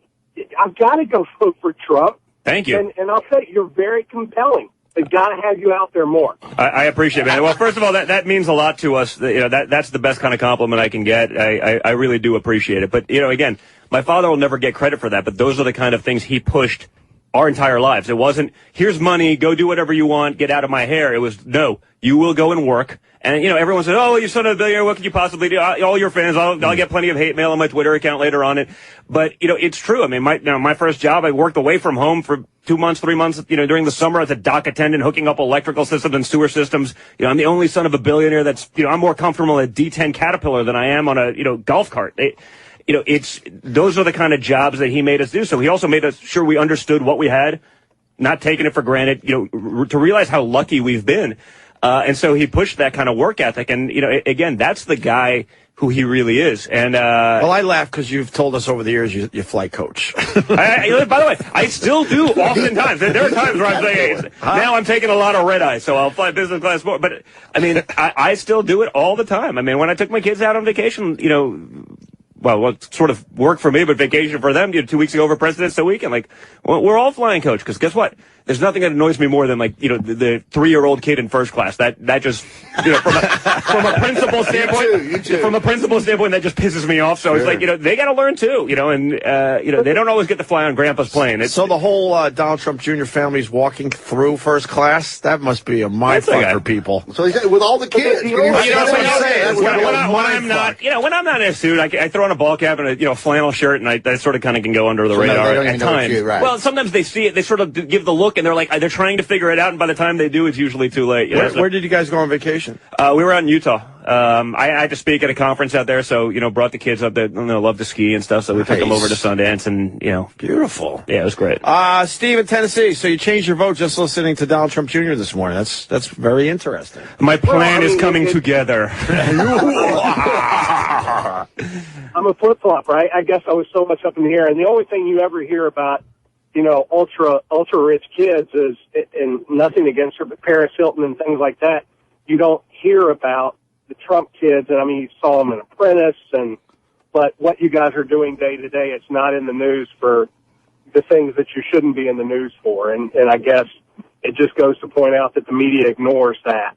That's a positive story, and so up in the air. I hope he does well. I mean, it's it gave me pause and things to think about that I had not thought about just listening to the straight out media. I really appreciate it, man. Thank you so much. Donald Trump's got good kids. I mean, you got to acknowledge your mom. Oh yeah, had a lot to do with that. My mom had a lot to do with it. My grandparents had a lot to do with it, but it was a team effort. But but it was also still a cognizant decision. I mean, they were really good management. They made sure that these things happen, and that's how they run a country. It wasn't about take the easy way out and just sub it out, right? It was who's you're not going to answer this question, obviously, but we'll try. Who's your dad looking at for VP? I literally have no idea. No clue. Listen, I think the one thing he said. Hey, listen, we worry. Let's keep our eye on the prize, right? Let's worry about getting there first, and then we'll worry about that. Has there been any names just thrown around? I don't know names. What he has said is, he would do someone who's got a little bit more Washington experience, some of an insider. Yeah. I don't know that it'll be, another, old white male. I don't think, that may not be the case unless, it brings along some characteristics that, speak more to the country. I mean, I think, he's very cognizant of that, but, it's going to be someone with some DC experience, probably not an outsider, because you still have to learn how to navigate some of the nonsense. I think the difference is my father will actually call people out when you're getting that nonsense, whereas the other guys are sort of like, well, it's the unwritten rule in Washington that we won't actually call out someone for non-performance. And, Marco Rubio, with all his experience, he showed up 35% of the time, which is pretty good. I mean, I wish I could show up to my job 35% of the time. That'd be wonderful. Imagine how great your show would be if Jim showed up only 35% of the time. Your ratings would be through the roof. It would be 65% better. God, that'd be wonderful. And they pat you on the back. You were here 35% hey, you're phenomenal. Thank you. It's such a joke. I say these things. I hear about it. I'm like, how come no one even talks about how ridiculous it is? It's like, what do you mean? He was 35%. That's the one thing we And guess what? All the governors that are running, right? Yeah. All the governors. Well, they're so vital to their states. Meanwhile, they've been on a campaign trail for 6 months. They haven't been at home at all. And guess what's happened? Mm-hmm. Nothing. State's fine. Everything's okay. Status quo. But that's the one thing we've been talking about since your dad's announcement, how he's just changing everything and calling everybody out. It's time. That's what we're really loving about this whole thing. It's time. And the media is losing their fucking minds. Well, listen, everyone hates it. Everyone hates wow. And there's a lot of Republicans. Wants to change. What about there's a lot of Republicans coming out saying, look, if he's the nominee, I will not vote for him. It's okay. I don't want that vote. Again. But how's that going to play out, you think? Well, honestly, a Republican establishment person that's doing, it's the coming of the apocalypse for them, right? That their golden boy or their chosen one, Jeb, that's a little too late. So now it's Marco, and, guess what? When he doesn't get it, they'll figure it out. They'll realize how bad the other side is. They'll say, again, DC and all of this politics stuff, what I figure out, it's all sound bites. You know, how do I sum up a really complex situation in 3 words so it can be the title of a news piece, even if the substance isn't actually there? You know, I've seen so much of that, and people are getting it now. Look at what Bloomberg did for New York. There was times when he was very annoying, but he almost looked at New York like a business. And he did a great job in the city. You know, he's a bit of a nudge, but I think some of the stuff, as an American, I fundamentally disagree with someone saying, you know, I don't drink a lot of soda, but, you know, and I realize that my taxes are probably higher paying for someone else's, you know, bad decisions, but we also live in America. Yeah. We also live in America. Like, I'm not willing to sacrifice, you know, I'll pay a little bit more in my taxes to have the freedom. There was some annoying things. He took it too far for some things. You know, I don't think that plays all well with the average American. But, I don't like the potted plants on Broadway. Well, I don't need plants in the street. Some of the bike lanes sort of screwed up traffic for the rest of eternity. Yeah, right, exactly. But listen, I think certainly anything's better than what's going on in the city right now. You know, when you walk around the city right now, I mean, it's going back a long ways. I don't feel threatened with de Blasio here. I just don't feel like he's doing anything to propel it forward. Like I don't feel like anything is happening that's like with Bloomberg. I just felt like. Well, listen, I'll say that I think a lot of the homeless situation in New York's gone crazy. It's, you know, you see people. No, there's actual like physical structures now on the street, and they're like, you know, so again, and slashing on the subways. Yeah, what is that about? It's getting pretty bad, and again, you know, it's only been 2 years or whatever. You know, it could keep getting worse, and so. When you saw what Giuliani did for the city, sort of fixed it, then Bloomberg certainly, at least from a crime perspective, then, you know, Bloomberg maintained it, Ray Kelly did a good job doing that, and, but now you sort of see the regression back, and it's bad, because, again, not only, you know, do you feel bad for those people, but you have all these businesses dependent on this. When the city starts going down and tourism, you know, people can go wherever they want. I mean, that's a big business in New York. Hey, so you have to think about all those things. The phones are lit. We only have like 10 more minutes left with Donald Trump Jr., so why don't we take some of these calls? I got 15. If they give me a room here, I can just make another call out of here, then I got 15 minutes. So, yeah, there's a studio next door. And then I'll be in the elevator before my next call. Who are you calling next? I don't know. Maybe we could do this together. That would be wonderful. Who we got? Who we got? I'm sure they'd love that. I was going to say, that would be really interesting and uncomfortable maybe for somebody, but, you know. Morning in America. It's a national radio. Yeah, I'm sure they really want to talk to you guys. Let's go to the phones. I know they want to talk to Norton. Everyone wants to talk to Donald, tell us about Jim's tour. Well, it's funny. Everyone wants funny you ask. We'll just start from the top. Make it nice and easy here. So let's say hi to Gary in Vegas. Gary. Hey, Gary. Morning, guys. What's going on? Good morning. Hey, Donald, what you were saying before about your father pushing the work ethic on you and your brothers and sisters, I think that's what this country is lacking in the biggest way. Mm-hmm. I see it every day in work. People just get lazier and lazier, and they want more and more. And I think your father sitting in that chair in D.C. will push that.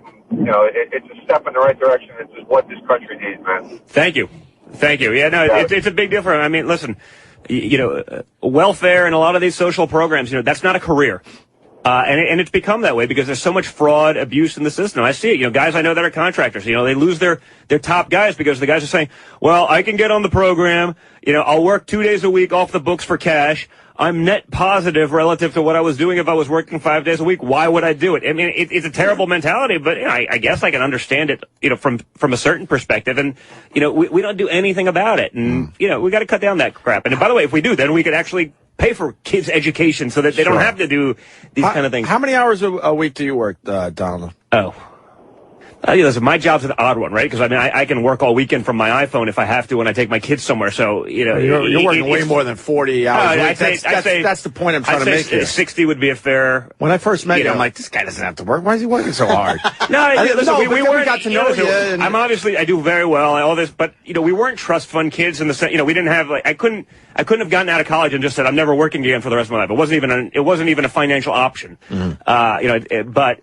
That said, we were brought up in the way that I'd be bored to death if I was there. I mean, I gotta work. I love the excitement. I love the action. Well, a lot of rich kids don't work, though. He brought up D10 Caterpillar. The fucker can drive heavy that's all right. He can drive big yellow shit, is what we call it in the South. Let's go to Jack in Phoenix. Jack. Hey, this is Chuck in Phoenix. Oh, Chuck. All right. Chuck. Happy birthday, Jimmy and Donald. Oh, happy birthday, buddy. For your dad. It's not my birthday. I didn't just say that. Voting, but Have you noticed that Ted Cruz looks like Grandpa Munster? Oh, that one. Yeah, have you followed? I've seen the similarity pictures that I get on a daily basis are pretty funny. We're going with Mr. Haney from Green Acres. That too. There's a couple good ones. Pat Buttram. That would have been better. That would have been better if you didn't drag out the word Grandpa. Do you notice he looks like Grandpa Monster? It just fell apart. Have you seen the one where it's Martin Short, Ed Grimley? Have you seen that one? That's a great one. That's a good one. That too. is a really, really good one. Yeah. Let's go to Philly. Mark, go ahead. Guys, I'm getting kind of bugged about everyone kind of agreeing that Donnie over there has this humble upbringing. He tries coats. Oh, he sits with us in the back sometimes. Dude, you're a big game hunter, and I don't give a shit about animals. So don't sit there saying you're some kind of, like, humbled upbringing. I had to work for my money. Like, come on, dude. So I hunt, like, I don't know, 40 million people in America. You know, I've done other stuff We're not across saying the he's world. a regular. What are you talking about? We're not saying he's a regular. I don't think I claim class. to be any of those things. I just said, hey, this is the way we were brought up. This is the way we are. Look, they could, they were brought up with a lot of money. They could have went two ways. Here's your trust fund. You don't ever have to work. Maybe get some silly hobby or start a foundation. Or you could still work for a living and try to get your own career and your own thing going on. And that's why I'm not claiming that I'm living below the poverty line. Like I don't think I ever said that at all. But we're not tricked. We're not tricked. When Donald Trump Jr. comes in here, I know I'm looking at a very rich guy. Sure. All right, but I'm with you. But he's got values. He's got, So what's your issue? What's your issue, dude? Yeah. No, well, because my point is everyone's kind of like, yeah, this guy's just in a chair in the sky with just as much space as us. Like, he's just like us. He hunts literally with the 1% hunt, the big game hunting animals that you need to pay gobs of money for. So don't sit there going, this is I'm for everyone just like us. You're not. No, I don't think we're saying that. No, listen, I also hunt whitetails with a bow in New York and Pennsylvania, like a lot of American blue collar guys. I have blue collar friends that I don't really feel I need to even justify it. It doesn't make any difference. But my older brother's a big. He hunts. So he's been all over the world to kill things. He's fine. He's just a regular guy who lives in Birmingham, Alabama. Like as far as big game, we don't like big game hunting. We've talked about it. I've talked about it on the show 80 times. It doesn't mean I don't even tell you, hey, let's not talk about it. No, we've covered it ad nauseum. So it is what it is. I don't say it's off limits. Again, I've never said anything's off limits. No, I want to say that. You've never come to me or texted me and said, look, let's not. No, we've asked you a lot of tough questions over the years. Yeah, we all know he's a rich guy, but I mean, but he works for a living. There's a lot of rich kids out there that never had to work for a living, and they're fuck ups and they're shitty fucking people. I feel like I'm looking at a decent human being here that happens to have a lot of money, and I would certainly be flying fucking first class every single time I was on a plane if I had your means. Dude, no one is saying like hey, we're just a bunch of knock around guys. But if you grew up in that situation and he wound up working and he's pretty much running the company with his brothers when his father, like, what do you expect? Like, what would you like? I just feel like the conversations were leaning a little bit towards like this circle jerk of, oh my God. Well, look, we know the guy for a long time. I was going to say, we were not that there's anything wrong with that. I don't want to be branded a bigot, But we know the guy for a long time, so maybe it's a personal thing. We know. Yeah, listen, I come on the show. Listen, it's Super Tuesday. Yeah. It's a pretty big day. Yeah. I could be doing, yesterday I'm on Fox, then I'm on national radio stations. Hannity, can you do the radio? And I'll come on with you guys for an hour. Yeah. It's probably not exactly the political radio that I'm going to motivate a lot of people to, but I like you guys. I've always, I don't know about I've been on a half a dozen times, well, probably more. Yeah. More. Maybe a dozen times. Way more. Right? On the show, and I always show up, I'll give you an hour as opposed to, other big stuff that I'll say, hey, you got 4 minutes. Yeah. I don't know. It's not even a circle jerk, dude. I've supported Trump pretty vocally from the beginning, and I've said the things I like and the things I didn't like, but I've been saying I'm going to vote for him for a while. So what should I do when Don's in? Just say now I'm not voting for him? No. I think my point is don't talk about the kind of chair he sits in the sky. I mean, I don't know. To aim towards more hard-hitting questions, I guess. Like what? Well, I don't know. You covered David Duke and the KKK. I don't know. Does it get harder than that? I asked him how does he deal with the charge of racism which are being thrown around. You know what I mean? Like, what would you like us to have asked? Mark, you're vice president. Well, how about this? It's very easy. Mark, you're on the fucking show right now. What hard-hitting question you want to ask? It's not my job, but I think saying, "Hey, your dad raised great kids." You got to do better than that, buddy. You can talk, but you got to come up with something. I said it's open season. Thank you. come up with something. I didn't say I said his mom has a lot to do that as well, and your mom's very, very quiet during this whole campaign. She's come out and said my father will do a great job. And that's about it, though. She's pretty much, keep it to herself. It's not her place. It's not her thing. And dude, by the way, the caller is the one who said that his father raised great kids. What were we supposed to say? No, he didn't. Come on. I'm going to take the opposite approach now. I don't understand. It's not my place. Well, you're listening to the interview. You must be sitting there as a thinking person going, wow, I wish they would ask this. If there's something you want to ask, you're welcome to ask it. Yeah, let's. And I'm just going right down the line. We're not screening any good calls. Jimmy in Staten Island, go ahead. Yeah, good morning, boys. Yeah, that kid Marcus probably was sitting in his Park Slope apartment with his brushy beard, who his father probably managed a hedge fund. He's complaining about the establishment, little bitch. I don't even mind Mark that much. I sort of understand what he's saying. We certainly know, that Donald Trump Jr. has money. I just want to say, Don, I respect your father because he's done something with his life. Okay, he's actually had a vision. He's had a goals. He's accomplished. Not like these professional bullshit artists that sell lies to get votes to placate to the special interest. Your father owes no one, and that's how I know he'll work hard for me. I agree. Taxpayer, and he's got my vote. And not only that, but you're a beautiful family with work ethic and pride, and you don't see that often. Thank you very much, man. I appreciate it. All right. Good luck. Thank you, buddy. Tuesday's your Father's Day. Thank you. Yeah, that's going to be a big day. It's going to be a good day. It is a big day for your dad. Wow. Do you think he's going to win 10 out of the 11? I think so, and I think Texas will be a lot closer than, What if he beats him in Texas? How wonderful. Then that one's over. By the way, I hope we do simply... simply because if you do that, the faster you win these things, Texas is, I love Texas. I spend a lot of time in Texas. I am a hunter, right? A lot of my friends are in Texas. I do a lot of duck hunting down there, quail hunting down there, deer hunting down there. I'm in Texas 6 times a year. I love it down there, but Texas also loves anything from Texas. You can get away with a lot if you're from Texas in Texas. Well, they want to be their own country. Yeah, they were their own country. They're the only state that were their own nation. Yeah. Let's say hi. Where was I? Mike in Brooklyn. Go ahead, Mike. Hey, what's up, guys? Big time fan.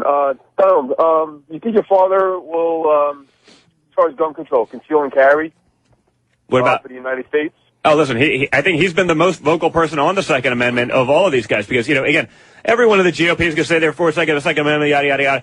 But, when San Bernardino happened, when Paris happened, everyone's crickets. My father's the only one saying, hey, these places have the toughest gun laws in the world, but being California and France. And he's saying, if there was something going the other way, maybe there'd be a different outcome. And so, listen, I'm a competitive shooter. I reload for 100 calibers. If you look at any of the outdoor blogs or the shooting stuff, like they've done articles on me. No one's more pro Second Amendment than us. I mean, and again, it's the Second Amendment. And I know, listen, your audience is going to be people that are against it, but it wasn't like it was some sort of ridiculous afterthought 150 years ago. It was number 2 after freedom of speech and religion. That's a big deal. So I don't care how someone wants to try to interpret it as, well, they meant it in a way that it's meant to be a musket. It's like, well, when the when the dictatorial regime that they were looking to try to make sure it didn't try to ever take over your rights, well, that's all they had too. Again, everything's relative, Jim. We brought it up again. Right. Certainly is. And so now we're very pro Second Amendment. My father, myself, my brother, we're 3 of the 1,500 concealed carry permits in New York City, which is the hardest one to get in the country, probably. Sure. All right, let me go, Mike. I'm trying to get mine. I'm from Brooklyn. I live in Jersey, and I'm trying to get a conceal and carry. Right. All right, just stay on the line. Don will help you out. All right. Yeah. Thanks, Mike. I'm putting in a good word for you down to 1 PP. Trying to do a speed round because we only have a couple minutes left with you. Anthony in Idaho, go ahead. Hey, I just wanted to ask Don Jr. if he might have any insight into his dad's position on states' rights as far as marijuana goes, and possibly decriminalizing it at a federal level. Oh, the weed question. Honestly, I don't know. Having Chris Christie as Attorney General, please God, talk him out of it. Yeah, I'd love to be able to speak to it, but, I usually speak to my father as a character reference. I'm not the guy writing policy papers or reading them, and, I still run our business most of the time, so I talk about the general topics I know he's talking about. I mean, we're getting... I get it. It's a big issue. I mean, for me, I'm surprised it's as much of an issue as it is, although I know so many guys in law enforcement that we also support, greatly and who've been really supportive of us because we're finally saying, hey, these guys got to be able to do their jobs and they've been treated so terribly, that see the other corollary. I mean, I think from my standpoint, the medical side is not even a question, right? I mean, it's ridiculous that we're even talking about these things these days. But I don't know, the finite, policies of, of what that position is, or if we even have a position on paper on that one. Christie's against medical marijuana. He may be. I'm speaking out of my own opinion on it. I can't imagine my father would necessarily be against the medical side of it if used properly. But again, that doesn't mean that someone who's 22 and perfectly healthy can go say I have glaucoma and have marijuana is going to be legal in just about every state. By the way, in a few years we're going to look back. It's obvious. It should be legal. It's obvious that it's going to be in most states. Exactly, it should be, and I'm not necessarily worried about him cracking down on the ability of states to choose for themselves. But I think the biggest enemy for people that use pot would be a Chris Christie. Somehow involved in the. Well, listen, I'd say my father, he's very much for the states' rights. I mean, I think if there's one thing he's for is getting rid of big government. You know what I mean? Like he doesn't want someone, whether it be education, where he's clearly said, how do you educate from D.C.? Every county is different. Every place is different. How do you do that? It doesn't. You have to let the states educate to the people. Otherwise we're just doing what we always do. Well, we can't meet the standards, so what we'll do is we'll lower the bar for everyone. You all get worse educations, but now we're making our quotas. Like, it doesn't work that way. It's insulting, to parents. And, when I think about my kids' education, I'll do whatever I can to get them the best education possible. That's the best thing I can give them. And so, I know generally speaking, he'd be much more in favor of, transferring a lot of that power over to the states. Okay. Let me, go to, thank you, sir. John in Miami, go ahead. John? It was Sarah Palin. Wants to know if Palin is going to be in Trump's campaign before he votes for him. John, go ahead. Are you there? Yeah. Oh, I'm sorry. Definitely voting in 2 weeks. I want to vote for your dad, but if Sarah Palin's a part of his cabinet or the DP, that would really turn me into... Oh, you would never pick Sarah Palin as the DP. I don't... Listen, she's come out and endorsed him because she believes in what he's doing and just relates to the government, but I don't... Again, I'm not gonna speak for him because I don't know, but it seems like your dad said, now beat it, stupid. He can't pick Governor Quitter. He cannot pick Governor Quitter. She didn't even finish one term. He can't pick Governor Quitter. And it didn't work out well for McCain, so I think your dad's a little smarter than that and wouldn't go down that road. I would assume. I wouldn't think so. Listen, she's been very nice to us. She's been very friendly. I think she's a nice lady, but I don't know that that's the case. She's Governor Quitter. Definitely hot. She's Governor Quitter. Hot in that MILF way, right? She was a pageant girl. What do you want me to add? She was a pageant girl. But I am out of time. No, you're not. On that note. Let's talk about how hot Sarah Palin is. On that note. Should we break? He has to go. We could break. Is it possible for Trump to take off his wig? It's not a wig. It's not a wig. That's weird, though. I still try to figure it out, though. There's nothing like talking about the real issues of this country. I'm so glad to. And you're in your mid to upper 30s now. You still got a full head of hair. Doing okay, right? You're doing good. You're doing. I don't joke about hair though, because I am a believer in genetics, and it could go wrong really quickly. It could all be over. Did your dad get the flu this winter? I need to know. No. He never gets sick, man. He sleeps. He told us that was the last time we got to talk to him was when he was sick? No, he said he never got the flu. He never gets sick. He thinks the flu is stupid. He's not going to let the flu push him around. That's hilarious. He thinks it's stupid. Yeah. Shut up, you're a bunch of germs. Right, exactly. That is hilarious. And, I was telling him I get the flu shot every year. He said, the flu shot's stupid, the flu in general stupid. That's too good. Will you tell him to fucking call our show? It's been too long. What's going on? We're the only... It's almost like he's doing something. We're the only people he hasn't talked to. I've seen some of the other interviews he's done. I'll put it, listen, I will say this. His schedule is insane right now. I mean, literally, he goes from 6 a.m. till he gives 4 of those stump speeches to 10,000 people, a day. It's pretty amazing, but it's a new movement. Material every time, I notice, too. Well, he just doesn't... Unlike the politicians that doesn't go up with notes. Like this is his notes for, a speech in front of 10,000 people. He just... What are the latest poll numbers? The percentages are hard to remember sometimes, so he gets them right. But literally, that's his stump, and he'll speak for an hour. But the rest of the guys have sound bites you hear over and over again, whether it's a TV interview or a live rally. He feels it from the audience, and he goes from there. All right, we got to get you out of here. All right, boys. I got 2 minutes to call into another one. Donald Trump Jr. Always a pleasure. Likewise, guys. Congratulations on today. I mean, it's going to be ridiculous. Thank you. We're going to have some fun. He's going to win 10 out of the 11 easily, right? I'm never going to say easily. There's a couple that are tougher, but we'll do well. We're going to do very well. You're going to get most of the 11. All right. Are you promoting anything else? Can you work on my maintenance charges in my building? They're getting out of fucking control. It went up again. Come on. It went up again. I live in one of the buildings. Put a call in, right? Put a call in. Can you put a call in at least? least? Put a call in. Get his maintenance down. Nothing? Come on, do something. Call's in. You son of a bitch. He's going to put a call in. All right, boys. All right, thank you, buddy. Thanks, man. Donald Trump Jr. Nice to always. meet you. My pleasure. Nice to meet you. Jimmy's got some gigs. Yes, I'll be in Red Bank Thursday. Right. Friday is sold out in Long Island, and then Saturday in Montclair we're showing UFC after the fight. Nice. And next week is the week after is Indianapolis, Cleveland, and Grand Rapids, Michigan. And the chip animation is if you like it, please donate. If you don't, then don't. Feel free. Perfect. I didn't see the second one yet. I did tweet it though. Thank you. I appreciate that. I got to watch it today. And Vic Henley live from Lou's Cruise. That's it. On iTunes. Get That's that right. shit if you like him on this show. That's the only way he makes some decent pocket money, right? Absolutely. Any gigs coming up? I got Magoobies in April, so that's the next one in North Baltimore down there next month. We got Bob Saget stopping by. Love Bob Saget. We could talk a little Fuller House, I guess. And Jody Sweeten's boobies. Mm-hmm. She got them enhanced, right? For the show. I don't know. For the show. For the show, I think. And then Brad Thor will be calling in. He's a wonderful writer, and he also is very serious about his politics as well. He's calling our show at 10 o'clock today, so stay there. Got Vic Henley in studio on this Super Tuesday.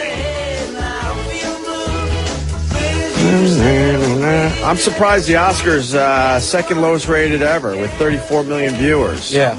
That's not because people decided not to watch. It might be. There might be a lot of black people that said, fuck it, we're not watching. You think? Yeah. I mean, I can only guess as to why. It's Savage, you don't think? No, I mean, people just tend to not watch these shows anymore. Okay. Yeah. I mean, the lowest rated was Jon Stewart, and that was just a few years ago. So It's a tough show to watch. After Chris Rock's monologue, and you know, when he comes back here and there, it's tough to watch. And man. this wasn't a big movie year. Right. You know?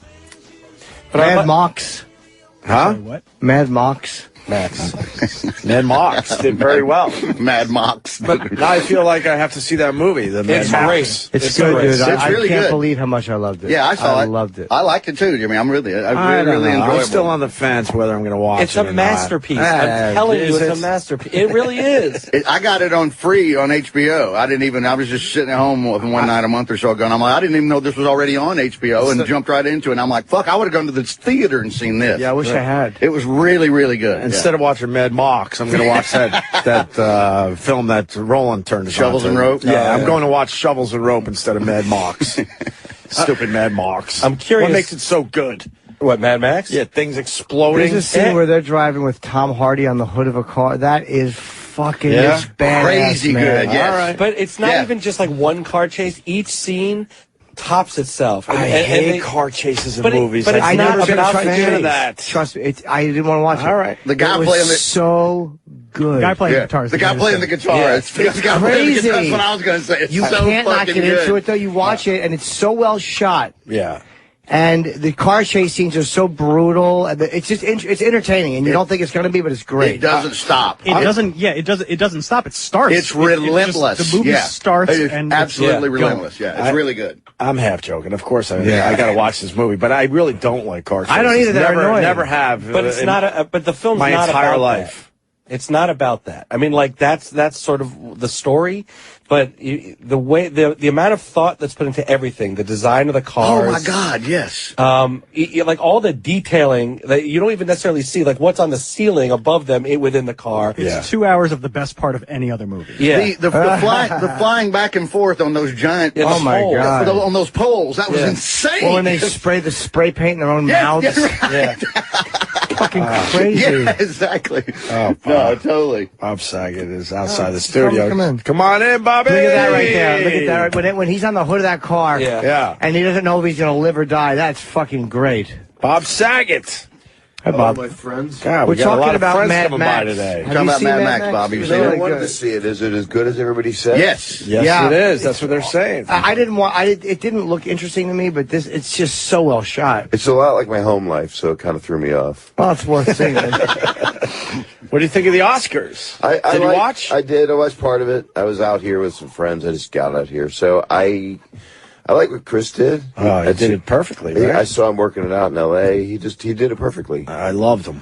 I did too, because he covered everything that, I mean, he needed to be said. Yeah. He gave good old Jada a nice fucking beating. He did that. She pretty much started the whole thing. I remember, right, yeah. Man, he gave her a nice beating. The Will Smith $10 million check that he's taken before, For, which one was that? 20 million Wild for Wild West. Right. And that was a franchise. I love that TV show, Wild Wild West. I was like 13. I was just jerking off and wanted to have a little heel in my shoe. I could open it up and take it out a little gun and then fire it, and then wire goes across and you slide on it because you're only 5'4". That was amazing. Yeah, Bob, it was really good. Artemis Gordon, that was his sidekick. Artemis Gordon was Ross Martin, had a heart attack. Right. What I liked about it was like Man from U.N.C.L.E. It was like a guy that would not normally be your He-Man guy. Because Robert Conrad was like, I think 4'2". He was, right. Yeah, he was like Bilbo. Was he really small, Robert Conrad? Like little tiny dude. Tiny. And he's the guy that did the battery commercial? Yeah. Mm-hmm. I dare you to knock it off.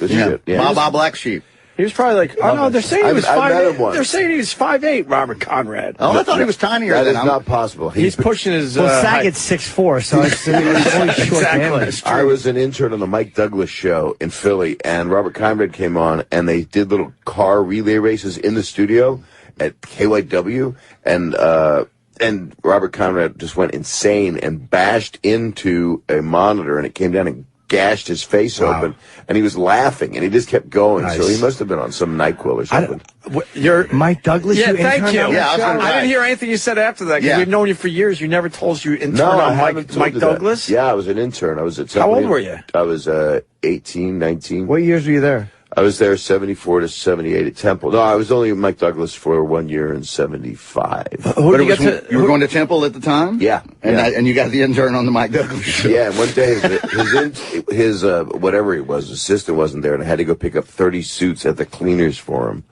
And that was the first time I met him. I got his suits I brought. I said, I kept one of them. Is that okay? And he went, yeah. that was it? He didn't have much of a sense of humor. He kind of had one. I mean, he was kind of fun. I thought Mike Douglas was great. He was very natural, and there was uncomfortable. I was going to say that. That's moments. what I meant. And he started out in Philly, and then he went national. Well, actually, before that, he was Cleveland. Oh, was it Cleveland? And then he did the daytime. I mean, he had John and Yoko on him, and he did a lot of. Was this before he got huge? Like, because he had like, there's a Mike Douglas episode I'm really looking for. I think it's when he's got Richard Pryor's on. And Pryor's old teacher, Mrs. Whitmore, I forget what her name is, but she comes on with him. And I've seen a brief clip of that, but I can't get that episode. Huh. I think he plays drums in the episode, too, but I want the entire one. And it's very, very hard to find. I don't know where to go to get it. You tried the YouTube. He loved comedians. It's the first time I ever did any kind of television. I did a Bob Dylan impression on there. But I was an intern, so I was planted in the audience. It was like, who can sing? It was like, I can. Can you do your Bob Dylan for us? It was, she looks just like a woman, but she smells like a little dog. God. Yeah. Jesus. Yeah, and it didn't have this raspy Brenda Vaquero tampon voice that I had this morning. You were going to ask me for money? Wow, Mike. So, what guests did you see come through there? I mean, I imagine Philly wasn't as big as the National, but it was pretty big because it was the daytime talk show. Yeah. Okay. My God, I literally saw everybody. People I couldn't believe. Were you there when Ali went through? No, but I met Ali through ABC stuff. I got to meet him, and he was complimenting me. And what did he compliment you on? He just said I was a really funny guy and stuff, which didn't make any sense because at the time I was doing Full House in the video show, so I didn't believe him. How could I be a funny guy? Haven't you seen my work? You got some lines in. What happened was I did stand up, and I did something about George Foreman and the grill or something, which had just started. Yeah. And Ali was commenting actually on how I was that evening at some ABC event. So, okay, he liked God, just meeting him is just What'd you say to him? Just told him that he's just an amazing human being, or something stupid that I didn't know what to say, and what do you say? I'm so honored to meet him. Did you call him champ? I did. I did. Yeah, what are you going to call him? I did too, exactly. I did not. I said sir, I believe. Oh wow! I said, hey, former champ. You know, I put that on. I gave him current. But you met him years ago before he was in bad shape. He was pretty bad. Oh, he was when you met. It was the MS. Wait, all three of you guys met Muhammad Ali? Yeah. Hey, where were you at my play? I thought the play was terrific. You weren't there. I was in the back. You weren't there. I don't like bothering you. I told you that. Did you come to the play? Yes, I did. No, you didn't. I sure did. I never knew it because Jim did. He's got to play. Yeah, but I don't like bothering you. Yeah, but I don't like taking advantage of our friendship. Actually, are friends. I know, but I felt weird.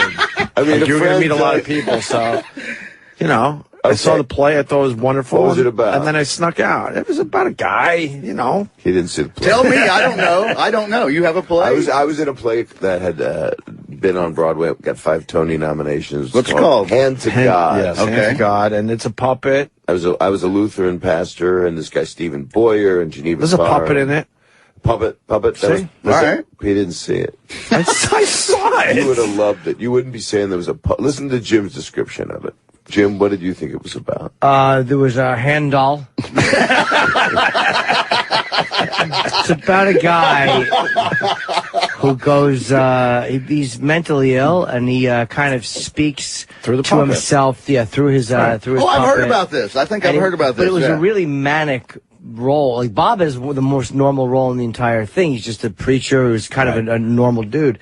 But the crazy back and forth between this guy and himself, and it's such rapid fire dialogue. He's amazing, this guy. I didn't see actually the main guy. The guy I saw was the understudy. I didn't even know that. Yeah. He was awesome. He was so good. Stephen Boyer was the guy that was the Tony nominated guy, and Alex Mandel was the understudy. I didn't even know. Bob told me, yeah, he's the understudy. That's how good the understudy was. Like, the guy was great, man. And so I was very impressed. The puppet had like red hair. Like almost like a mohawk. I wish you'd have seen it. You would have really and liked then the puppet itself was gray with there it is. Look, with the red hair. I'm looking at the same pictures you're looking at. So I mean, you're like describing someone out of a lineup you've never seen. I'm holding a grudge because you didn't give us the scoop on Fuller House. Oh, I'm still holding a grudge over that. We never got. Did you see it? There was no script.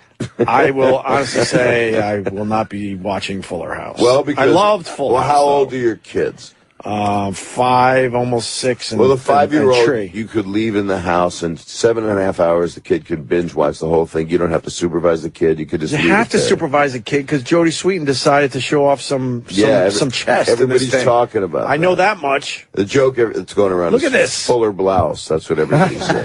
Look at that. But I only did a couple of them. I was going to do a third, but I was doing the play, and I wanted to see Jim, my friend who came to the play. I certainly did. Why are you looking at me? I don't know. You and I are friends. Yes, we are friends. You couldn't make it to the play, and you'd be like 6 minutes from there. This is literally walkable from this place. You could have come to the matinee. You could have had a nice half-hour lunch at Bloomingdale's or wherever that. This is getting awkward. Where are we going to lunch? Where are we going to lunch? Barney's. No, Bloomingdale's. What's a Bloomingdale's? No, I took you over to the that other joint. Yeah, we did have lunch with that lady. Well, we like that guy. Oh, sorry. With the hair. Yeah, I actually with forgot. the wig. I bring everyone there because I want them. See, you forgot my play. I forgot if it was a lady. There you go. I've made both mistakes. It's bad when it happens much too late in the game. Yep. It's a dude. You've already sucked the dick. You're like, what am I going to do? Okay. It's a dude with a very bad. Yeah, but you just happened to suck it. Yeah, he just happened to. It's a very bad hairpiece. That's all. It's an awesome mess. Yeah, we love going there just to talk. He's a great guy. He's the best. We love him. I'd love to see him today. And that food, that's the best food in the city. I think that's the best brunch in the city is fucking, yes. Park Yeah, and we Rec. had some kind of egg concoction. We just kept eating. I did want to go to your play.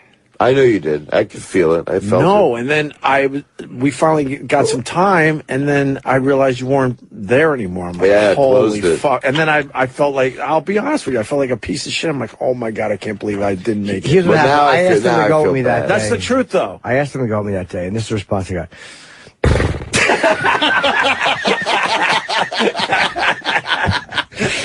Well, you don't like to go places, right? You go to movie premieres? No, I don't do any of that shit. Yeah. Every once in a while. Very, very rare. Right. When they ask me. Right. Yeah, I won't go to. I'm not going to that shit unless I'm invited. Yeah, no, I mean, no, I wanted to see, and honestly, it was through the holidays, and next thing you know, I'm like, I told my wife, we got to go see Bob Saget's play for real. And then I looked it up and went, oh my God, we missed it. He's not part of it. It went to London with all British people. Right. And they build it. It's good. They build it with the kid that used to be fat from Harry Potter, starring in. You know, that's what it says. Oh, really? It's on the poster. No, it doesn't say that. What are you in town for? Are you promoting Fuller House? I'm doing a sketch tomorrow night with John and Dave. I was in between gigs in Florida. I'm going to the Wilbur on Friday, and Foxwoods on Saturday. Nice. I'm doing whatever Jim does. I just did that run. Yeah, I saw your poster up. I see your poster there. It makes me feel good. Because I look at that poster and I go, he came to my play. He's sticking with it. Like a good comic. Like a good comic. He's not going to fucking pound you with this all day long. No, I'm going to stop. What's the sketch you're doing with Dan Coulier? But we're on, Dave and John and I are going to be on Colbert tomorrow night. So we're doing some stuff on there. So that's fun. What are you doing, though? Well, I don't know. I know it's full frontal nudity. Okay. So Stamos is people want to. So you're not going to watch Fuller House because I have no desire. It was never made for you. No, it wasn't made for me. It was made for 14-year-old girls. I have no desire to see Fuller House. I understand. But I pop on the Full House reruns. That's the go-to show on TV now. It's on all the fucking time. It'll never go away. And then that I still watch, but not. I never even watched. But I was on it, so I could have no clear. I would view. watch Fuller House just to see my friend Bob. I would watch. But he's only in 2 episodes. As soon as I found that out, I'm like, screw those people. They obviously screwed you over. Well, no. We were a guest cast, and we didn't want to do. We really didn't. Guest cast? You made that show. Correct, but we really didn't want to do all of them. We wanted to be. They actually call us the legacy cast, which is like it sounds like we're 100, like we're Barnabas Collins or something. The legacy. So they're pushing you guys out and trying to make it a franchise with the younger people. Well, I guess that's the way you could look at it, but that's not how I look at it. Well, I think it's like we can come back if we want when they do it. You know, is it doing well? I think it's just crushing. It's at 100. What's weird about this is there's no syndication, right? Right. Unless they sell it to somebody, and so it's amazing. It goes to 100 countries in the same day. That just doesn't happen, you know. No. We got somebody that saw Fuller House. Let's say hi to John in Pittsburgh. We got our pal. It's Friends Day on the show. Bob Saget in studio. John, go ahead. Hey, John. Hey, guys. Opie, you don't know what you're missing. You have to watch Fuller House. Jodie Sweetin's pits are damn near coming out every episode. I know this about Bob Saget. He doesn't like you talking badly about the kids. Meaning her breasts. Well, I mean... That's what we call them. We try to fool around with the Olsen twins with Bob Saget. We learned very early on in our relationship, don't mess with the Olsen twins when Bob Saget is in studio. Well, and this guy will say some real shitty things. Yes. I don't get shitty. I just love them. I didn't say about them. I'm just, in general, you say shitty things, but that's your line. I do have a child defense mechanism, and yet I'm a dirty bastard sometimes. It's almost hypocritical. Are you okay with Jodie Sweetin talking about her? I love Jodie. Her breasts. Well, might be quite large. I'm looking at the picture. They're right there. Yeah. I mean, it is. I do think it's going to get guys didn't really watch Full House when it was on. You did, which drives me a little weird. I didn't really watch it. I'm just being nice. All right, but it's on TV, so and I watch. This whole thing's a lie. No, you want to know the truth? Every time you're nice to a guest, you're lying. When you're mean, you're just being yourself. But when you're nice, he's coming in a bit aggressive, this Bob Saget. I miss you. Let me explain. We could have gone out after the play. I watched the video show religiously when that was on. Right. I was doing radio in Buffalo. I remember we would actually go to this girl Chris's house, and she would cook for us because we're all away from home. And we'd watch the video show almost every Sunday. I loved that show. And then I started watching Full House because I got to know you. I'm like, oh, there's my pal. That's really nice. That's how it worked out, for real. I don't think I watched when it was on originally. Right. But I did watch the video show. I loved it at the time. And now they got the guy from one of the dancers from Dancing with the Stars. He's been doing it forever. Yeah, I couldn't do it anymore. Yeah, I like other stuff, acting and directing and all the other things that I invite you to. Plays. How many people were watching that show at its height? I guess at some points it was in the top 20. There wasn't a whole lot of other choices. That's why I'm asking. No smartphones. No choices. Probably, there are times there's like a tenth of the people watching TV that night would watch a hit show, within the top 20. But then that was before it was all. What would that number be? Oh, God, I really don't know. I'm so ignorant. 20 million? Yeah, something like that. 12. Look how casual. Yeah. Right. No, I'm just ignorant. That's crazy. I bet you it's higher than that. But I think you might be right, actually. But it never got off the air either. It's Full House stayed on forever. But the newer one is geared more even for fathers to pretend they're watching it so they can talk about the morality plays with their children. Like, oh, that's how you deal with the death of your husband, son. But meanwhile, he's staring at all the girls hot bodies because they look good. They all look, which is great, by the way. None of them turn into, Jabba the Hutt. I don't know if Kenny will do this story justice, but we were leaving here yesterday in the elevator. Two guys got on, and we're talking about Fuller House, and all they were talking about was Jodie Sweetin's tits, I swear to God. And the one guy's like, you got to see this. Well, for that reason alone. Well, and we were laughing. I'm like, because here's two guys that would never be talking about Full House or Fuller House, but because of her tits, you know what I think? About it. You just taught me something. I think Netflix is missing the boat. I think this show should be in 3D. I think they should. We should watch it with glasses. Yeah, and it's right in your face. I can't believe you only did 2 episodes. I'm surprised by that. The second one I did is really funny. They actually did a good job. When is it? It's not the first one, though. Not the first one. The first one was a fun show. The first one was a reunion. All right. Just people walking indoors, walking out of doors. It's 35 minutes long with no commercials. Wow. So if you like the show, it gives you a little taste of the whole thing. Right. It pays homage to it. So, and I had a lot of fun doing. I love all those people. That's the other thing. That's why I defend them all. And Stamos I did his show Grandfather. That was really fun. He's a good guy. What'd you play still on? I played a bad guy trying to get him, kind of like my Entourage character, trying to get him to fuck women again, because he's been, being a grandfather and being all settled down. So I played his friend Ronnie, and we go out on Saturday. We used to go out on Saturday nights and get all fucked up, but then he doesn't want to do it anymore. So now I was trying to get him to the dark side, and they're waiting for pickup on that show. I hope it gets picked up. It's really a great show. Yeah. What happened to John? Is he hung up? He just wanted to tell you how great Fuller House was? Yeah, I guess. That you're missing out on it? Yeah, I didn't hang up on him. Oh. Or maybe I did.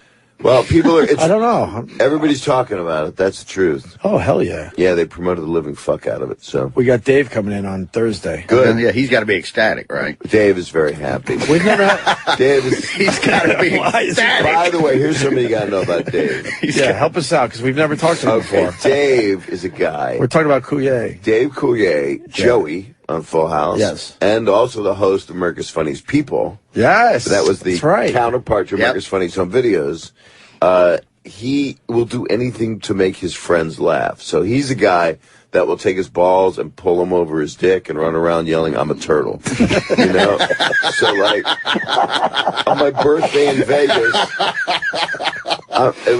Stamos flew me to Vegas for my birthday like 9 years ago. And Dave's there. And we're in the bowling alley suite at the Palms. You ever been in those suites at the Palms Hotel? Not. Well, you know that Dane Cook has had sex with someone on the alley. Is that the one with the pool that's outside? That well, they all. No, I mean it's way up in the sky, and the pool actually is out. Well, there's a room with a pool in it. Okay. They've got theme rooms. They got a basketball room. Oh, I've seen the basketball. I'd love a nice pool room on TV. Fun. I've seen that. Go for a little dip. Yeah, a little dip or two. Little dip. You know, the skimmer's not dirty or anything. Oh yeah, probably fucked in there a lot. But we were bowling, and Dave was naked, just running around naked, and then Vegas is there, and he just smashed his balls up against the window. And nice. He's the guy that lights his farts on fire. He'll do anything. Tell him to drink British Sterling. You can get, he just wants to make his buddies. He's a hockey player. He just plays with his ass. And all right. Well, maybe we'll get him to do something. Yeah, if we could get him to light a fart on fire, he would do He can do the sound of any famous person farting. That's what he's proud about. Okay. You name. Are you writing notes, Justin, for the big interview on Thursday? I'm all ready. So if you go, what would Clint Eastwood sound like if he farted? That's what he does. I know that at the end of it he would go. He and I are on The View together on Thursday, so I don't know what's going to happen there. That's going to be off the chain. We got another phone call coming in. Roland in Texas. Roland. Hey, guys. Good morning. Good morning. We got Bob Saget in the studio. Hey. Not only are there big tits, but one of the girls, the neighbor, Kimmy, she's a freak. And not only is she a freak, but she's down with the Spanish guys. Yeah, she's got a Spanish guy. That's her. He had a baby with her, and she doesn't like him because he cheated on her a lot. That's the premise of Kimmy Gibbler. She's got a daughter. Yeah, but she's a freak though. She likes to. Yeah, she's a sexual. They put a sexual element into it. She prefers it unclipped. Is that what you're saying? She doesn't care. Yeah, she likes a squid. Good old Kimmy Gibbler. Yeah, the idea is that she's turned into a little man hungry. Okay. Really? Or she knows things. That was in the pilot. What the hell did they do to your show, Bob Saget? They just made it a little bit. What the hell did they do to your wholesome show? Made it contemporary. Oh, my God. They gave it a boob job and a slut. What is going on? That's how it works in the 21st century. They made Kimmy Gibbler a piece of ass. Shows even making you uncomfortable. I can't do more than 2. I'd spend the other 7 just trying to cover them up or trying to nail Kimmy Gibbler. Look at Jodie Sweetin in this picture they got online. She's the one in the middle? On the right. Wow. Candace is in the middle. Candace that's Candace. Her fucking cans look heavy. They look very heavy and delightful. She is a lovely girl. We had her in. Relax. She was nice. Were very nice to her. Nice to her? There's a video of me apparently staring at her breasts 40 times. I didn't even know I was doing It's not apparently. But I kept looking down at her breast. I didn't mean to do it. Couldn't help it. She's a pretty girl. See, I was just looking at her breasts. I retweeted that the other day, and it did extremely well. No one noticed until after the fact that Jimmy just kept taking peeks. And she was in a leather jacket and a heavy sweater, and he was still looking. She was dressed like fucking Jenny Piccolo. Ooh, Jenny Piccolo. She's engaged now. She's actually engaged to her chest. No, she got engaged to a great guy. Bob, so I saw you play, and I want to know how long you rehearsed for that hand job scene. That hand in the play that I did? Mm-hmm. Yeah, there wasn't. I never had contact with the puppet except for one fight. Yeah. But yeah, that hand job scene was a lot of work for me. Yeah. Everything I do, there's a hand job scene. It's just right before I go on. That's your thing? Yeah, that's me. No, I guess you can't do that. I guess some people do that right before they go on. They just like. I heard Bill Maher jerks off into a towel. I know he does that. I heard. You do it. Why did you hear that? Because I said, "What are you doing?" He said, "I'm jerking off into a towel." I'm like, no, it's a rumor, but I mean, maybe it relaxes him. Some guys just need to relax a certain way. Yeah, it takes away any. But when is he jerking off into a towel? I'm guessing in the dressing room. I mean, I also hear it's the same towel for 20 years. Yeah, and he doesn't wash it because that'd be bad luck. Yeah, he uses it as luggage. It's all folded up. He jerks off before shows into a towel. He wipes his brow with it in between drinking water from the stool. What's your ritual before? I don't really have one. I used to, but now I just don't. I mean, whatever it is. I just kind of relax. I eat an hour or so before, and we go to the gig, and that's it. I walk in, my opener's on, and I go on. Same thing here. I'm loving it more now than I'm trying to put a new special together, and you know what that's like, putting a new hour together. But I didn't mean to keep you up. But it's okay. I was just tired. I just think all that when the audience can hear. Sorry, guys. Audience can hear the yawning. They heard the yawning. That's not a good sign when one of the hosts is just yawning in front of you. I didn't see anybody hit mute. I didn't see anything. You do seem tired today. Why? I didn't sleep that well last night. No reason. I just didn't. I was a little tossing and turning. I'm very congested, and it's so annoying. What do you need? Something? Do you need like Sudafed or something? New sinus surgery, I think. I gotta go back. He would like a new nose at this point. So. Yeah, with the fucking. He's trying to breathe properly.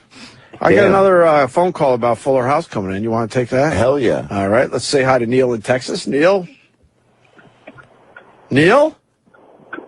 No, he's breaking up. Oh, Neil. No, we would have been Bob and Neil. Neil? He wants to say that Jodie Sweetin is not able to have kids on this show? On Fuller House? She doesn't want to have kids. She wants to be a DJ and tour the world. That's the premise. It doesn't say that she's barren. Oh. So she's not barren. But she really wants to go do raves in Amsterdam or something. That's she wants to does. DJ. And the joke of the pilot was DJ's name was DJ. That was Candace. Right. So there already is a DJ Tanner, but she's going by her own sister's name, which is not that bad a joke. That's actually. Awful. It has a couple. But it's not meant. It's not meant for critics. I mean, no critic ever liked Full House. They just trashed me for being some gawky thing. But you got shitty reviews for Full House? Always, never got good ones. And we weren't on TGIF. It was on Tuesday nights for 4 years, and then it moved to Fridays, and then it became this staple of Friday nights, and it turned Friday night into something people actually watched. How much is the Full House worth? I saw an article online the other day. The real one? They were talking about, maybe you can find that. Well, it's just a who cares house in San Francisco. I would think 6 to 10. I mean, it's not million, I'm saying, but it's $3 million. How much? $3 million. There you Easily go. worth upwards of $3 million. Because it's a famous house. Even with the new cred?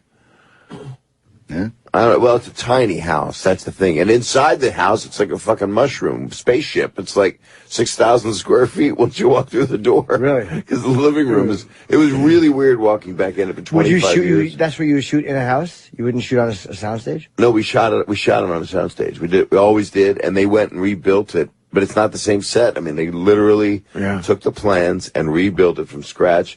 The couch was the original couch. I knew because I saw some of my spooge. Oh, that's got to be, that's got to be my spooge and change was in the corner. Where was the couch? Where did they keep it? Just in living? In storage, some weird storage place. 25 years, some weird. So the Full House, you guys never shot anything inside? I did one thing with Conan. I did a bit where he knocked on the door, and I came out, and we reenacted it and had a real nice Chinese man play Michelle. When I was up in Boston, the Cheers bar was, oh my God, the Cheers bar. And you go inside, it's nothing, because obviously that was a set too. Right. But people go in there thinking they're going to see the set. I got such a big laugh. I was in Boston recently. We drove by that bar. And I said to the guy, I'll bet everybody will know my name in there. Oh, we laughed. Well, that's where you want to go. Hey, we got a Dave Coulier phone call coming in. Oh, yeah, that's going to be good. You want to take this? Yeah, I'd all take right, all let's calls. go to Joey in I say Texas. take all calls. About Fuller House. Texas today, guys.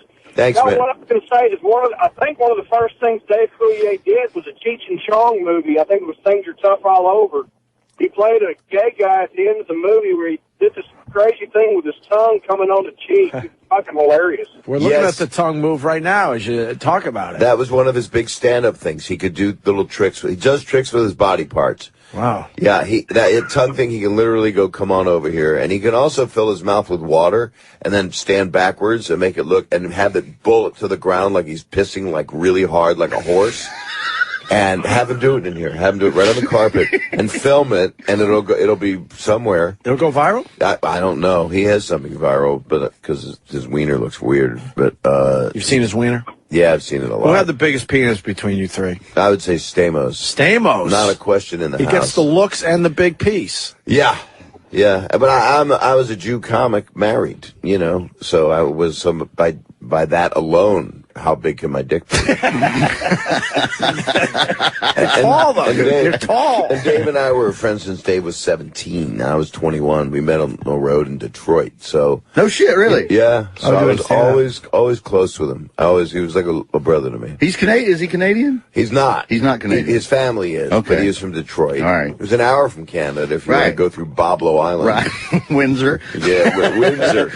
Leo DeFore. Right. Leo's at home right now, really excited. I said his name. Would you go good Canadian or bad Canadian if he was from Canada? Coulier, he's probably good Canadian, maybe. I don't know. It's on the fence? It's on the fence. We started the show with good Canadian, bad Canadian. You ever play that game? No. It's just good Canada, bad Canada. Anything you know about Canada, is it good or bad? You know? I started with Neil Young. That's good Canada. Yes. Leonard Cohen. April Wine would be bad Canada, maybe. Got it. Just between you and me. Just between you. What's wrong with you? You don't That's like a good song. Do you like that one? Start the show with that tomorrow night. Second City, everybody good Canada. Yes. Yeah. Oh, absolutely. Really, really good. Super good Canada. What's the worst Canada? Celine Dion.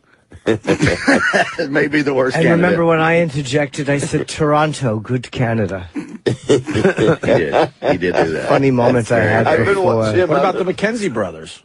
Good Canada. Damn good Canada. Yeah, that's good Canada. That's Second City. That's true. If you've seen the play, I did a whole monologue about that. I saw the play. It was wonderful. Jim, actually, I've been watching Jim's Instagram, and he's been doing this shit. Have you been playing it on here? Where he just goes, I just wanted to say I'm Kirk Cinnamon. Oh, Kirk Cinnamon. Oh, that's who that is. They're on my YouTube. They're only 15 seconds on Instagram, though. Cut them off. That's so fun for me. You're like doing some gigs You want to play somewhere. a Kirk Cinnamon? No, they're embarrassing. No, I think we should play one for Bob Saget. Wait, do you have like curdled cottage cheese coming out of your mouth? What do you do? Oh, if that's what you want to believe it is. So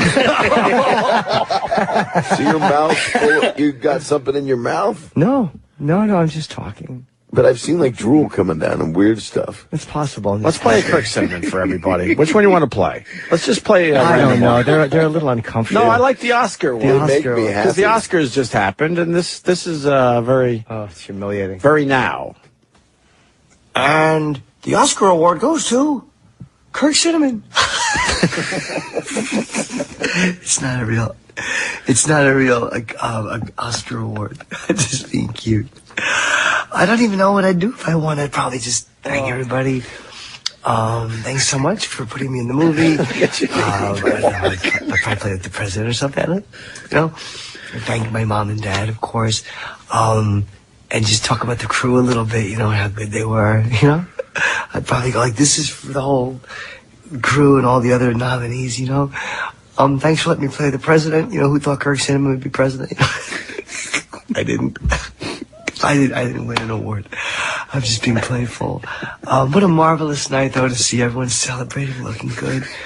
A lot of fun, a lot of good costumes. Just a night of wonder. Why can't you watch yourself, Jimmy? I like it, Jim. Jimmy, I love it. I really should commit suicide.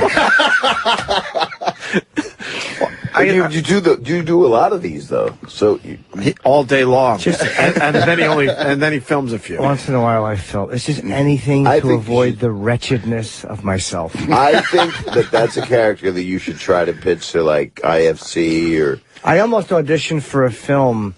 I had a Netflix audition, and there was 2 roles, and one of them, but the other, I liked the dialogue of the other one better. But I was going to do the one as Kirk, and I should have done that. I wish I had.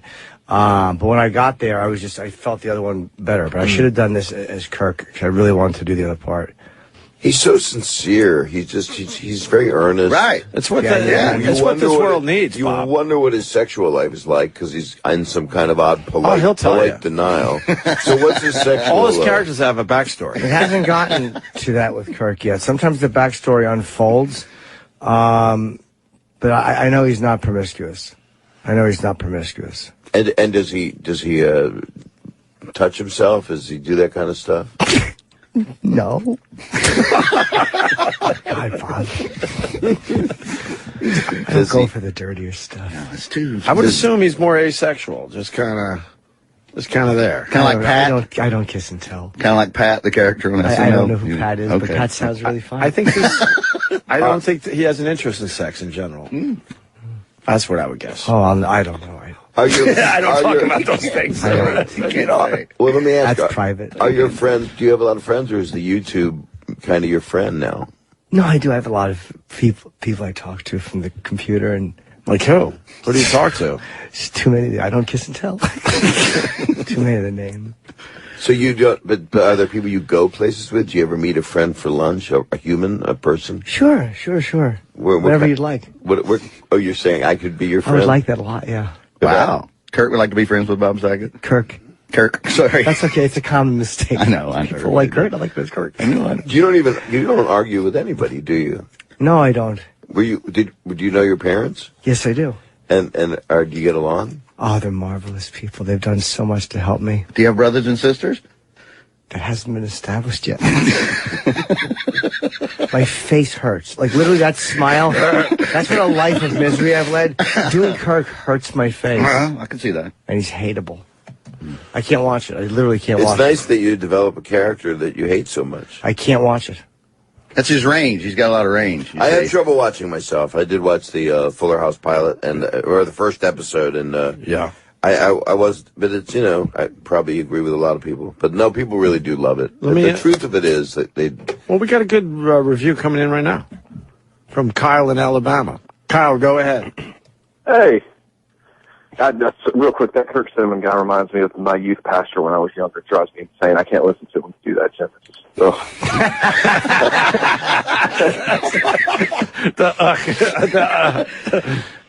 I mean, it's exactly like that smiling through the thing and just everything is so happy and it's so phony and fake. But it's it literally like makes I get chills. Like I have to. I watched it the first couple of times and something reminded me. And then after seeing some of the extended versions that you put on YouTube, they're like a minute or two long, and it got me. And I seriously, I'm not like trying to be like I have to turn it down or turn it off, and hopefully it'll be done.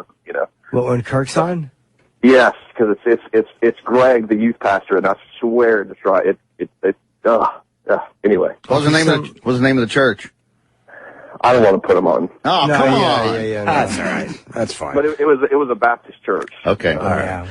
But so how are you? Thank you for calling. So he likes you, see? He does. Yeah. No, I wanted to, I kind of like the rest. My wife got into the Fuller House thing, and I kind of picked it up, and I stayed for Jodie Sweetin, but some of the jokes in there are actually pretty good. Like there's a reference made to the Alanis Morissette song with Dave Coulier and stuff. They make fun of the Olsen twins. It's actually, we watched the whole thing. I finished watching the whole thing, and they did a really good job, Bob. And the whole that's nice. Everything was really good. And it makes them happy because what they did was a wink to the camera, and they were self-aware. And the thing was made for their fans. It wasn't made to change television. Although it's the first multi-camera, full studio audience show that is streamed. That's been done before. And they're doing an Ashton Kutcher one for Amazon. But it's a big deal. And they're going to do one day at a time. Netflix is buying that. Norman Lear is working on it. Wow. Yes. So somebody turned down an audition as Schneider. Really? Why'd you turn it down? You should have gone in. No. They don't know what they want Schneider to be. I know, but I know what I don't want to be. Schneider. Do you want to know, Jim? I got a phone call, and Norman Lear is actually a friend of mine. I love Norman Lear. He's a genius. So he came to see Hand to God, by the way. I saw your play. He came to see it. I read the script, and it wasn't bad. It just didn't seem like me. Yeah. It seemed like the guy was kind of flirty, and it just seemed like a different energy than I have. He is flirty, and you do have to wear the tool belt because you know. I don't mind a tool belt, but I'm not like that's not. I don't want to play against someone who's kind of like good-natured, flirty. Like it's just not my thing. I don't think I'd be good at that. Right. You know. Well, you're a good actor. Oh, thank you, Bob. And I've seen a lot of your stuff. Norman Lear is 93. We had him in. He is. Yeah. He was unbelievable. He is, and he's an enlightened being, actually. It's scary. Yeah, how sharp he is at 93. Yeah, I went to lunch with him. He messed up Jimmy's. Was that the day he called me Ed at the end? Yeah, that was the only thing. It's just fine. The only thing. Did he apologize while it happened? Or? I saw Curtis Lee on the elevator yesterday. I went over to did Sid and Bernie show, and I've seen Curtis a couple times lately.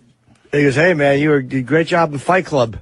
What? Edward Norton. I know, but why are they making that mistake? Just because of your last name? Yeah, he just made the mistake. And look, the guy took bullets. I mean, it's fine. Right. But I met him and Kubi. They're actually they're both. They were cool. Nice. Yeah, really nice. How was Sid Rosenberg? Fine. Sid was great. I didn't even know he was working with Bernie. Yeah, the show is good, man. It's a fun energy. It's on for like 2 hours after Imus. It was great. Sports show? Yeah. Oh, yeah, but just discussion. We talked to MMA, and we talked whatever. Nice. But the point was messing up the name, I think. Why did I mention that? Oh, Ed Norton. Messing me up. It's a common mistake. But he was so sharp. It was unbelievable. I meet him for breakfast. Of course, he's there like 2 minutes before. It's 9 a.m. He goes, I've got to come back here. I got to drive home because I'm meeting Dick Van Dyke in the same booth at 1 o'clock. Wow. Like, can I stay? Yeah. Then he drove home, 93 years old. How far does he live from there? About 15 minutes, 10, 15. He's just an amazing guy. Drives himself? Aren't you famous enough to stay in the booth? With Norman Lear and Dick Van Dyke? Well, no, but it was a 4-hour wait, and I actually had something to do. Oh. But I would have come back, but I wasn't invited. Oh. But he's so nice to me, so kind. He read my book, Dirty Daddy, that you guys were so kind to promote the fuck out of, and he goes, it's really good, Bob, but you need to write something with no jokes in it. Really? And then I thought about it, and what he was saying was, what he meant to say, and what he did say afterwards, was that he thought I was a good writer, and that I could write like a drama. Because there was so much sadness in it as well. I was going to say, I did read your book. I know you did. I want to thank you for that. And there was some heavy, you were there heavy stuff in there, and it was good to have some jokes to kind of break it up a little bit. Yeah. I liked it. I think so. I think if you're talking about burying your sisters, you want to put dick jokes in there. Well, lighten it up slightly. I mean, how else are you going to dig the grave? Oh, my God. Get 9 guys, really hard dicks. And everybody just starts scooping the dirt out with their hard dicks. I'm just trying to wake Jim up. I want to see if I can get through another 12 minutes without him yawning. All right, let me take a call from Shannon, Ohio. Go ahead, Shannon. Hey. Hey. Hello. Bob, hello. I grew up watching you. You were like a little bit of a father figure. Oh, thanks. That's nice. That's good, well, right? But then... Dirty Daddy. Yeah, Dirty Daddy. I'm serious. I watched your stand-up comedy a couple weeks ago, and I'm like, damn, he is so hot and dirty. I like it. Wow. So, thank you. That's very... You must have seen me at a good angle. Are you with a lady these days, I saw Bob? you at every angle, and then you. I didn't know you were a guitar player too. I liked your song at the end. That was pretty nice. You're multi-talented. Thank you. Yeah, you're welcome. But I just want to tell you I'm a big fan, and I'm really excited for this new chapter, and I can't wait to ride along with it again. You are so sweet. Thank you. Well, you're welcome. You're welcome. I mean it. So thank you, and I'll be a forever fan. Thank wow, you. Look at that. Much appreciated. You got a lady these days, Bob? I don't. The last one I had to put down. Actually, I came to New York with my daughters and that young lady. We saw Hand to God just as an audience. I just came to see it. And then this guy, good actor, Mark Kudish, had to leave, and I took his place, but I didn't know I was going to do the play.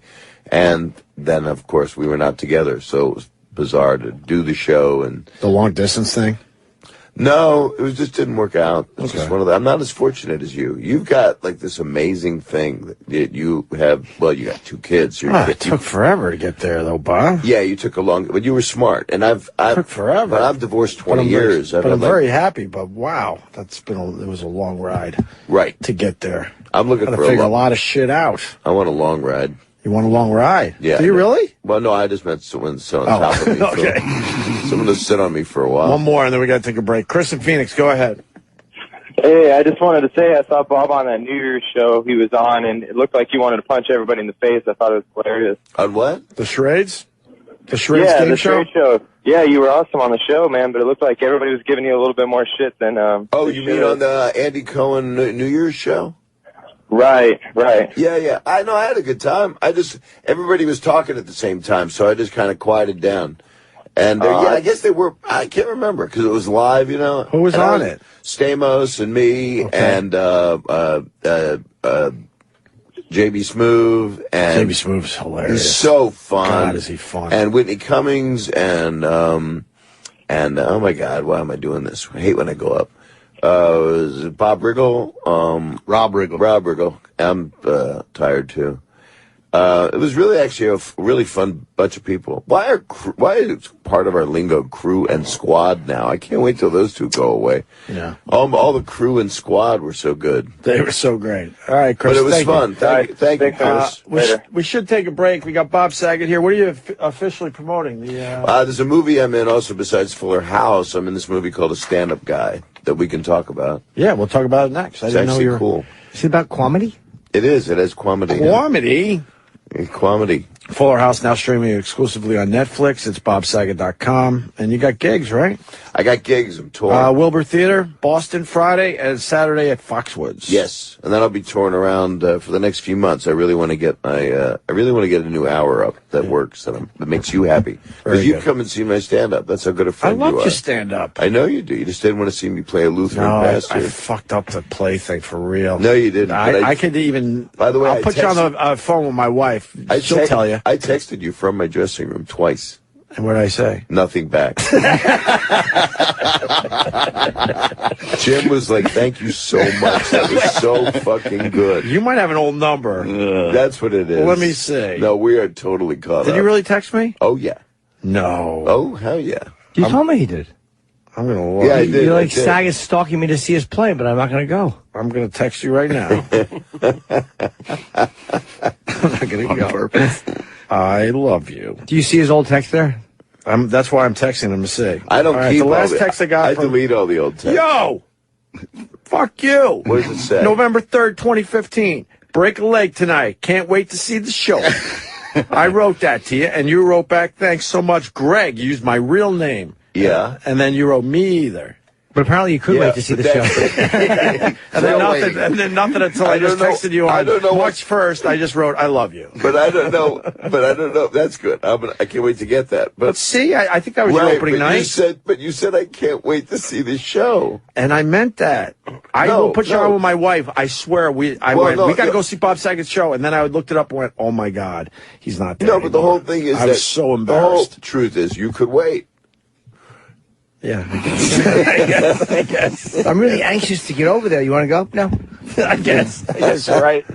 I'm just breaking your stones. You know I care about it. You don't have to come see some play that I'm in just because it was like one of the most important Broadway experiences. You were very excited about it, too. Yeah, I was. And you let me plug the shit out of it on here. What else do I really need? Maybe it made YouTube. Maybe I can, watch it on YouTube. maybe someone. No, there is no. You're not allowed. Old people that work as ushers will throw you to the ground. Kidding, they will.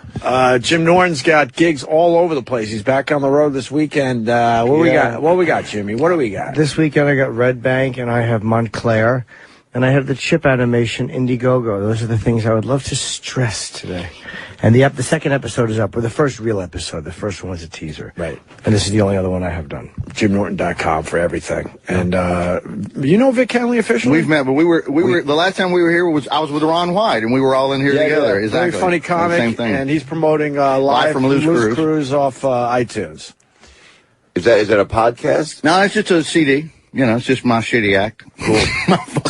Your act is not shitty. Fucking horrible comedy. I guarantee you, there's more self-loathing in this room. Yeah. Oh, yeah, absolutely. It's all justified. Yeah, totally. There's no reason to go on stage if you like yourself. Oh, hell no. Hell no. Oh, hell no. Hell no. Hi, everybody. I'm really happy with my life. Sure. I'll never complain. Let me do a tight 20. That's right. Get out here. I want to talk about a stand-up guy, the movie you're in next, Bob, all right? Hey, sir. So we're going to step aside. Stay there.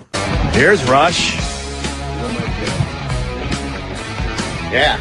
Hey. Is everybody on? I don't know. There you go. There's Bob Saget. There's Vic Henley. There's Jim Norton. And there's Rush.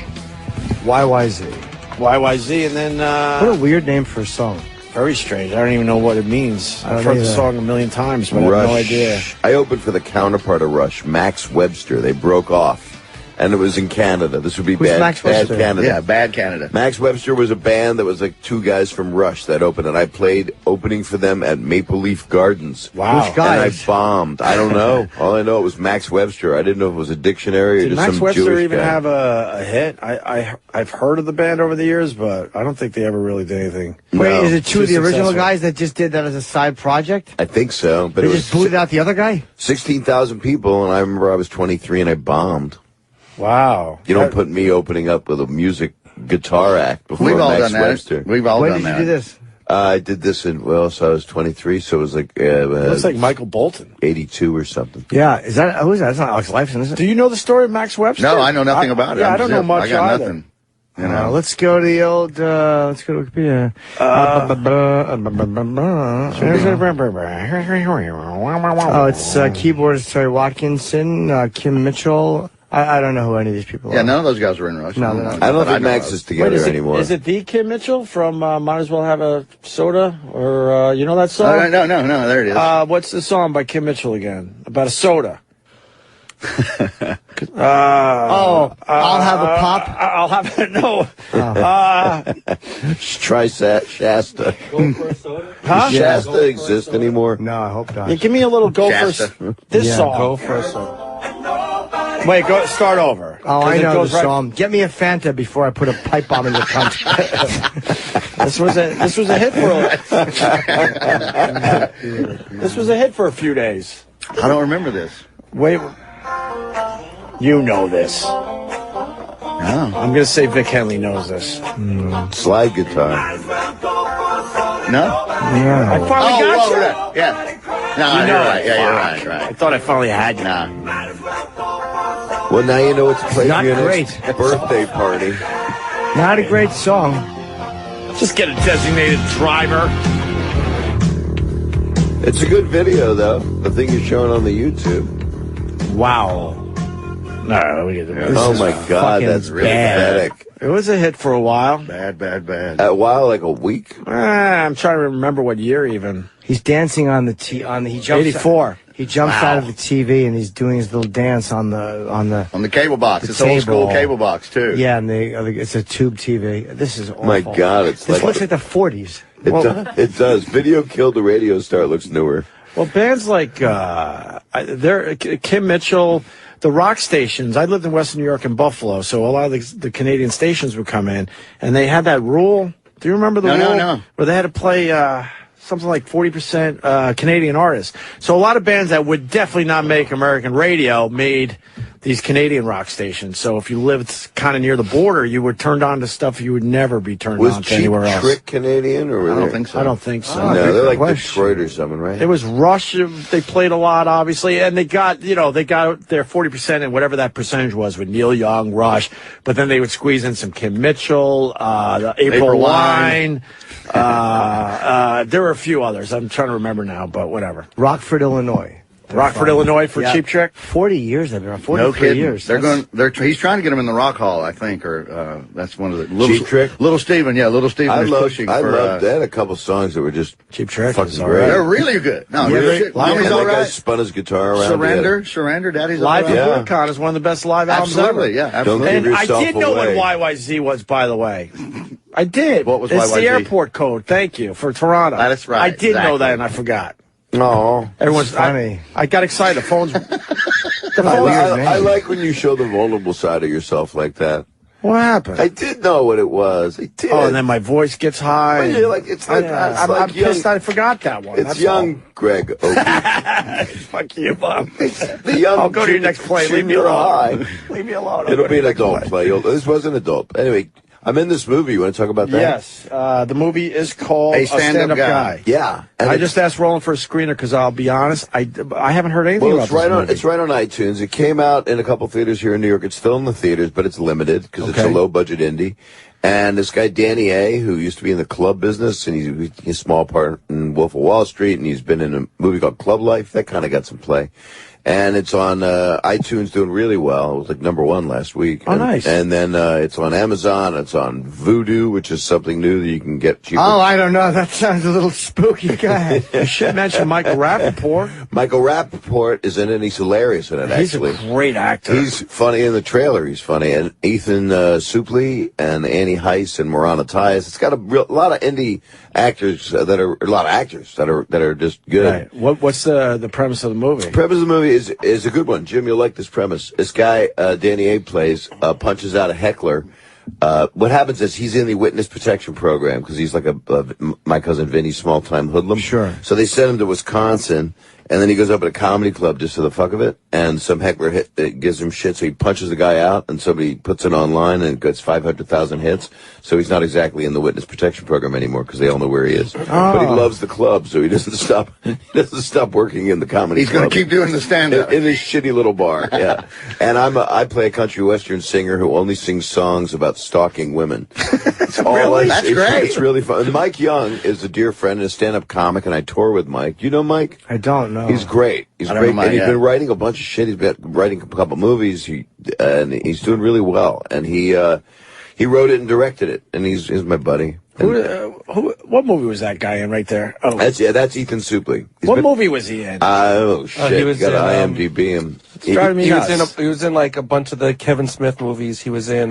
He's such a good actor, man. He's so What good was in this this big movie. movie? It's driving me nuts. He has a real smart way of acting. He's got he just. I'm looking at his IMDb. I'm almost there. American History X. He used to be a lot heavier. Oh, that's what it is. He lost weight. Yeah, he was also Frankie in Boy Meets World. My Name is Earl. He was the brother. Yeah, My Name is He was Earl. the brother. He's the brother. My Name is Earl. Louis that's the Lastic big in one. Remember the Titans. Yeah.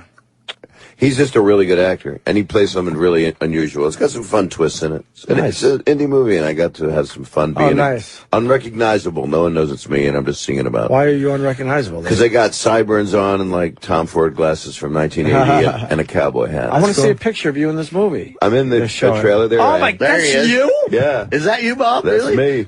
I swear to Oh, God, that's I would fucking never know wonderful, that's Bob. you. That's You really want to good. hear Yeah. the song I was singing? Yeah. Yes. Never really thought I was a stalker, but she left me high and dry, so she had to know, and she decided to go that I would follow right behind. Had to do it. And then, well, I sing about. I was just getting sing into about never seeing her again because I can't give it away. It's spoiler alert. It doesn't end well for the women I stalk. I mean, she gets back with you. We get married. How about we get a guitar and you're performing live for us today? That ain't gonna happen. Come on, Bob. I'm not any good. First of all, I got bad throat. If you'd have come to the play, I would have done it. He's sticking with the joke. I got new songs that are... It's not a joke anymore. No, he's sticking with it. No, just for the started out as a little joke. Well, he means it. He means it. Next time I'm in here, that'll have been such a thing of the past. Okay. But I'm real throaty in the morning. I was sick. I had that thing, that lungy, throaty thing. And then I did the play, and it kind of really wears you out your vocal cords. So you hear my voice, it's like, you'll never find. I'm like Lou Rawls. I'm just it's very deep pitched. In about 3 hours, it'll be a tenor, and then I'll take a nap. You got a little strep throat going on? Or you just, not strep. I had actually, I was on the verge of walking pneumonia. And I stopped walking her because she's old and I didn't like it. That's the gems. That's why I hosted. Try the veal. I'll be here all week. No, but that's why I hosted the video show. Those were the jokes. I know they were. Just puns, just bad family puns. 7 to 8. What did I want to? Anyway, you'd like the movie. It's Super Tuesday. Where are you at with the politics?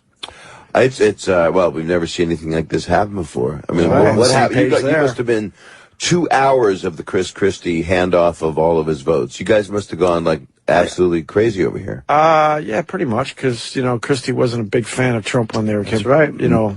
So what happened? And then all of a sudden he's licking his ass. He just got a check. He just got a. How does this work? I don't. And I like Trump, but I'm like, it just shows they're all just bullshitters.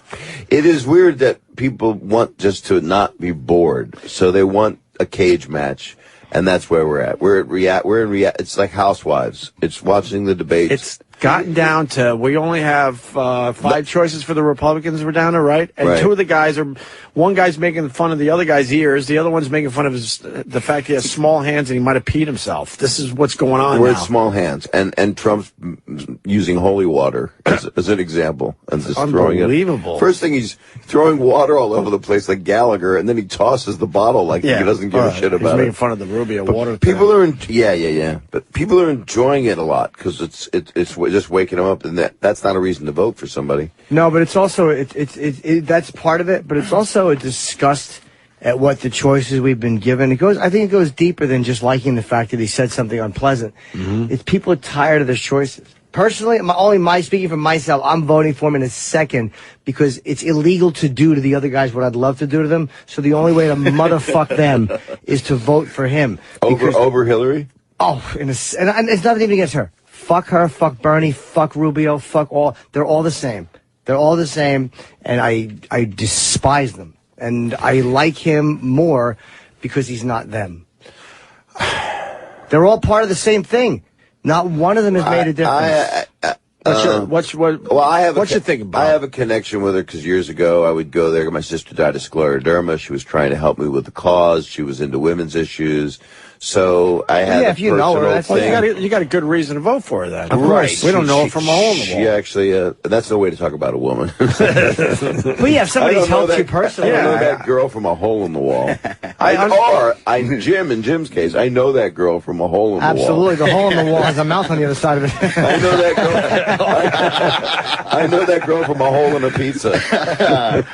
Glory hole. No, if you got a personal connection, then no one would fault you for voting for her. Yeah, and she's been very kind and tried to help. So well, there you go. I mean, she's gonna do well. But that's why I like Trump. I don't like any of the other ones. But how is he's going to blow up oil wells, right? No, it's just none of them get that much done. I mean, they all have to deal with Congress and a Senate, and there's checks and balances. It's like you can push your agenda. Yeah, you get to pick the Supreme Court nominee, but how much did any of them really get done? Like, the little ticks. I think Obama said that on Marriage Podcast. Little incremental movement. You're not going to get. You're not going to ruin the whole country. What's insane is last time I was in here, remember to promote my play. Shut up. By the way, you're enjoying I really am. No, I don't know where I found that ninja star from. You keep throwing it. I don't know where that came from. I keep moving my head. Right. I apologize. I've taken a couple hits now. I didn't even think that was an accident. But oh my God! Don't apologize. From back then, we would have never thought that he would have come this far, and he didn't. We had his son on a couple hours ago. I said when the announcement came through, we happened to have Donald Trump Jr. a few days after, whatever it was. I looked him right in the eye. I go, "This is cute. Your dad doesn't have a shot at this." And now look where we're at. Right. It's unbelievable. I mean, the paper has it. The national poll, he's up to 49%. 49. Rubio 16, Cruz 15. So even if you put all the rest of the guys together, you got to put Rubio on Cruz's shoulders. Exactly. These men with little hands. But you throw their votes together, and Trump would get some of those. Obviously, they're only at 31%. They're also, if you put their votes together, this is a landslide for Trump right now. This is a getting the nomination in public speaking. This is an exercise in really commanding a room. It almost doesn't matter what you say if you can get out of it, if you can weasel your way out. But he's controlling the room. He's literally, it's like an improv group where one guy is just. He's like the pit bull Robin Williams of politics. He's able to upstage everyone. Yeah, but they're all fucking. And when I say that, I don't mean it in a derogatory way about Robin. I meant when he was on stage, you could only look at him because he was so astonishing. Right. Well, they're so bad at what they do, and they're so built on doing what they think you want in the moment that he just kind of came in, and now they're all trying to do what he does. That, to me, is what the greatest indictment of all of them. Not one of them has been true to who they are. No. They're all trying to be him, whether it's this one having more energy or this one being insulting. It's like a bunch of frauds. It was fun watching around. Jeb trying to do it. It's embarrassing. It's like taking Barney Fife and giving him roast jokes. The only one who I don't think Bernie's done it. I don't think he's done it as much. He's the only guy, I think, that hasn't fallen into that, No, his whole philosophy is to stay the course of what he set out to do, but you don't during a debate. You don't. The most normal is John Kasich. Yeah. He's stayed the course, too. He's not getting into the mudslinging. But Ted Cruz seems like a good guy.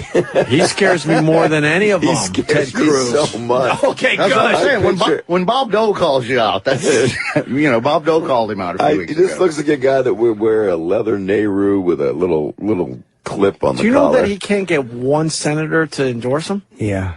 He's a creep. You know what it is? Not People one of his sense these senators. things. He's a fucking creep.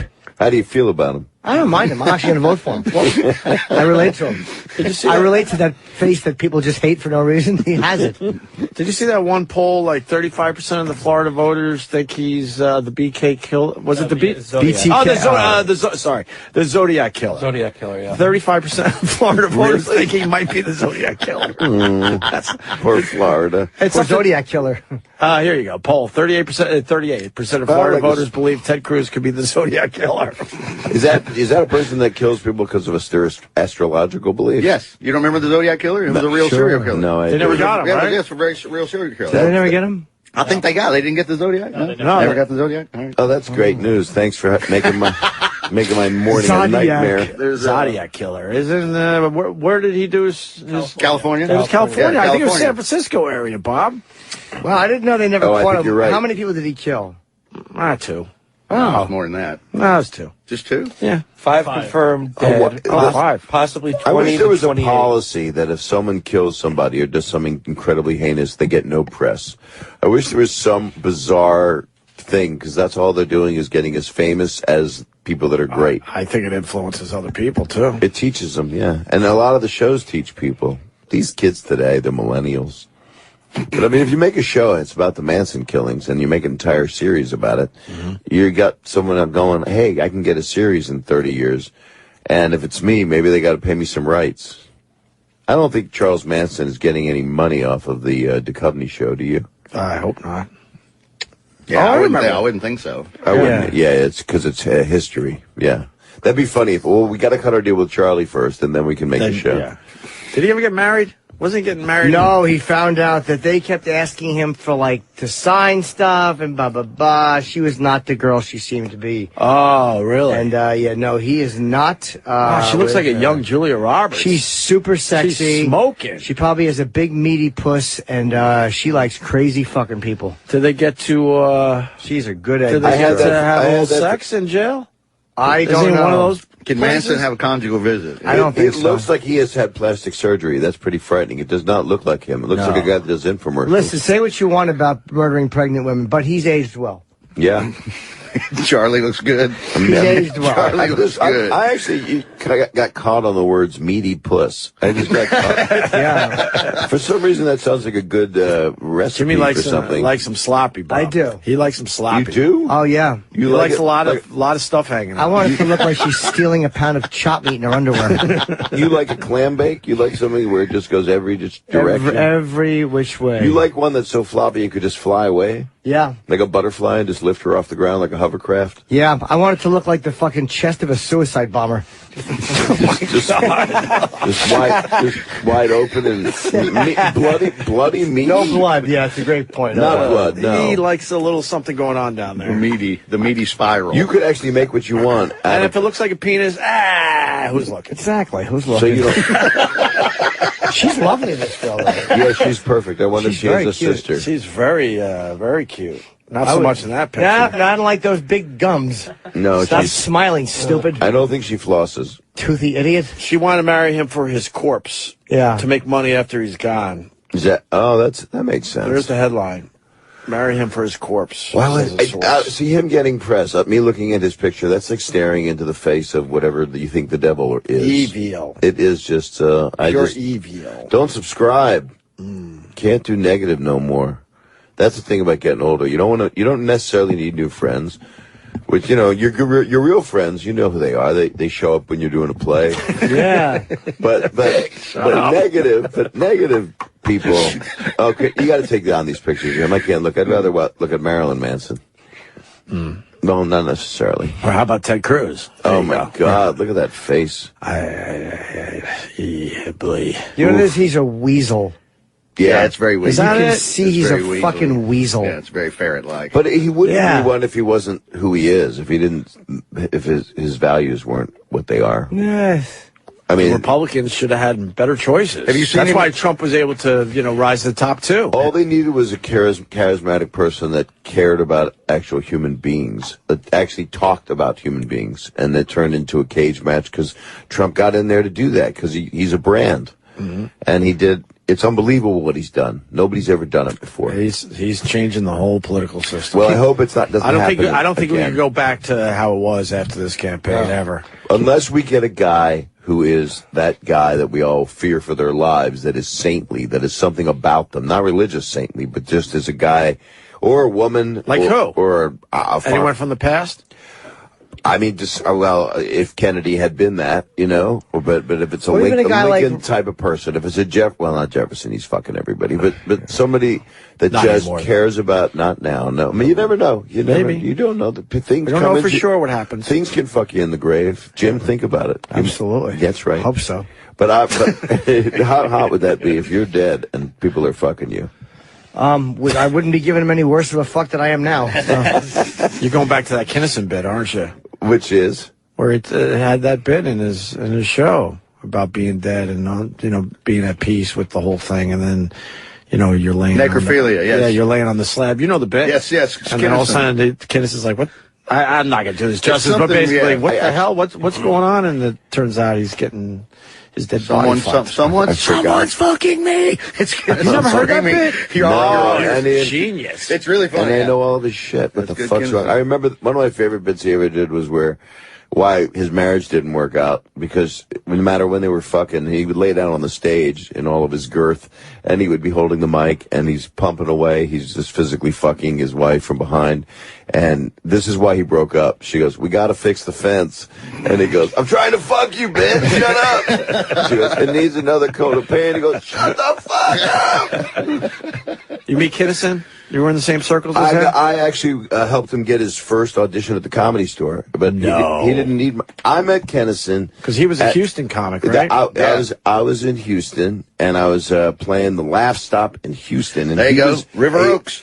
Yeah, with that guy, West Craig. Nice guy, Howard or something. Yeah, he died. Yeah, I know. I saw him after his death. But then there was impossible. Sam. You're right. But Sam was working at the Comedy Workshop, and he wasn't allowed to work there anymore. So when I met Sam, he goes, I just met him. I watched him. I'd heard about him. He showed me him on the front page of the Chronicle. I said, I got to meet this guy. I said it to the guy at the workshop, the guy that the guy that I know you're talking about. I said, so I started hanging with Sam. Didn't know him at all. He couldn't get spots anywhere. They wouldn't let him play the comedy workshop, so he crucified himself. He strapped himself to a telephone pole in a diaper and a crown of thorns. He crucified and he himself. rolled his eyes back, and he says he was like Jesus, and he literally became. It is right when he stopped being a preacher. He stopped being, the evangelical preacher, right, and wanted to be a comedian and get his philosophy out that way. And then he started to, can I come to L.A.? Can you help me? And I said, I'll do anything you want. So I actually sat with Mitzi at the Comedy Store while he did his first spot. And how did he do in his first spot? Did he do very well or poorly? Blew the fucking roof off. You knew something happened that you'd never seen before. Wow. And then I did the Young Comedian special, and I was on right before Sam, and I had a great set, but they cut me down to like 3 minutes because Sam... Wait, you're part of the famous one? The one with Rodney, yeah. Wait, you're part of the one that made Tim Allen overnight star? I was on right before Kennison, and I actually crushed in my own little neurotic Jew mind, but then they cut me down to like 3.5 minutes because they gave Sam like 10 minutes because he was the tentpole. So who else was on that? Rita Rudner, Louis Anderson, Richie Gold, Bob Nelson. And you. What happened to Richie Gold? Yaakov. What happened to Richie Gold? I don't know. Really great guy. But Sam, then Rodney just loved him, and it was partying time and all that normal shit. But you've become hugely famous. Sam obviously became hugely famous. Rita Rudner has a great career in Vegas. She's making a shitload of money. She does really well. I saw her not long ago. It was nice to see her. Bob Nelson, funny fucking guy. Yeah. And great characters. It would be nice to see him doing some acting stuff. He's very religious. Yeah, he's a very, very super Jesus He's guy. gotten very religious. I thought you meant Jewish. No. I saw a clip of him recently, and it was newer stuff. And he was talking about evolution and how it's not real or whatever it was. But someone said he was a hack, and I'm like, you don't have to think it's funny, but to call a bit like that, from that point of view, hack, you just stop trying to use comedian terms. You don't know what the fuck you're talking about. Civilians. Holy shit. Yeah, that's opposite of hack. They don't know how hack to say. Is what I do. But they don't know how to say I don't like something or I don't think it's funny. Proudly. Yeah. But they try to use comic terms like they're on the... You're not. Well, the worst call them a hack is ludicrous. The worst thing, too, the civilian terms is when you say something, whether it's even just a quick little answer to something, they go, but-bump. A person that does that should just be comedically put beaten down. in the mouth with a cock. Or not rewarded. I think or not rewarded. I actually was a fan of Bob Nelson. The problem was that he did the same set for way too many years, though. That happen. 20 minutes or whatever it was really strong. Jiffy Jeff and all the stuff. Yeah, for the time it was really strong. And then I saw him many years later. He was doing the exact same set. Yeah. I'm like, he just seemed like he was funnier than that and could, well, get some new material going. It would have been nice, and maybe it's, you know what? I don't ever think the jury's out on anybody. I think you could end up with a part in a movie where somebody could put him in something where he obviously commits to characters. His characters are great. I mean, Dice was for a while doing the same set, and now he's grown to it. It was actually really good on vinyl. I loved him on vinyl. Yeah, I thought he really did great on it. We know that guy. Made me happy. We know that version of that guy. Yeah, we do. That's a pumped up version of the Dice you get to hang out with. That is the Dice that I knew when he was Andy, and we would just hang out. And he was like, but Dice was never a partier, really.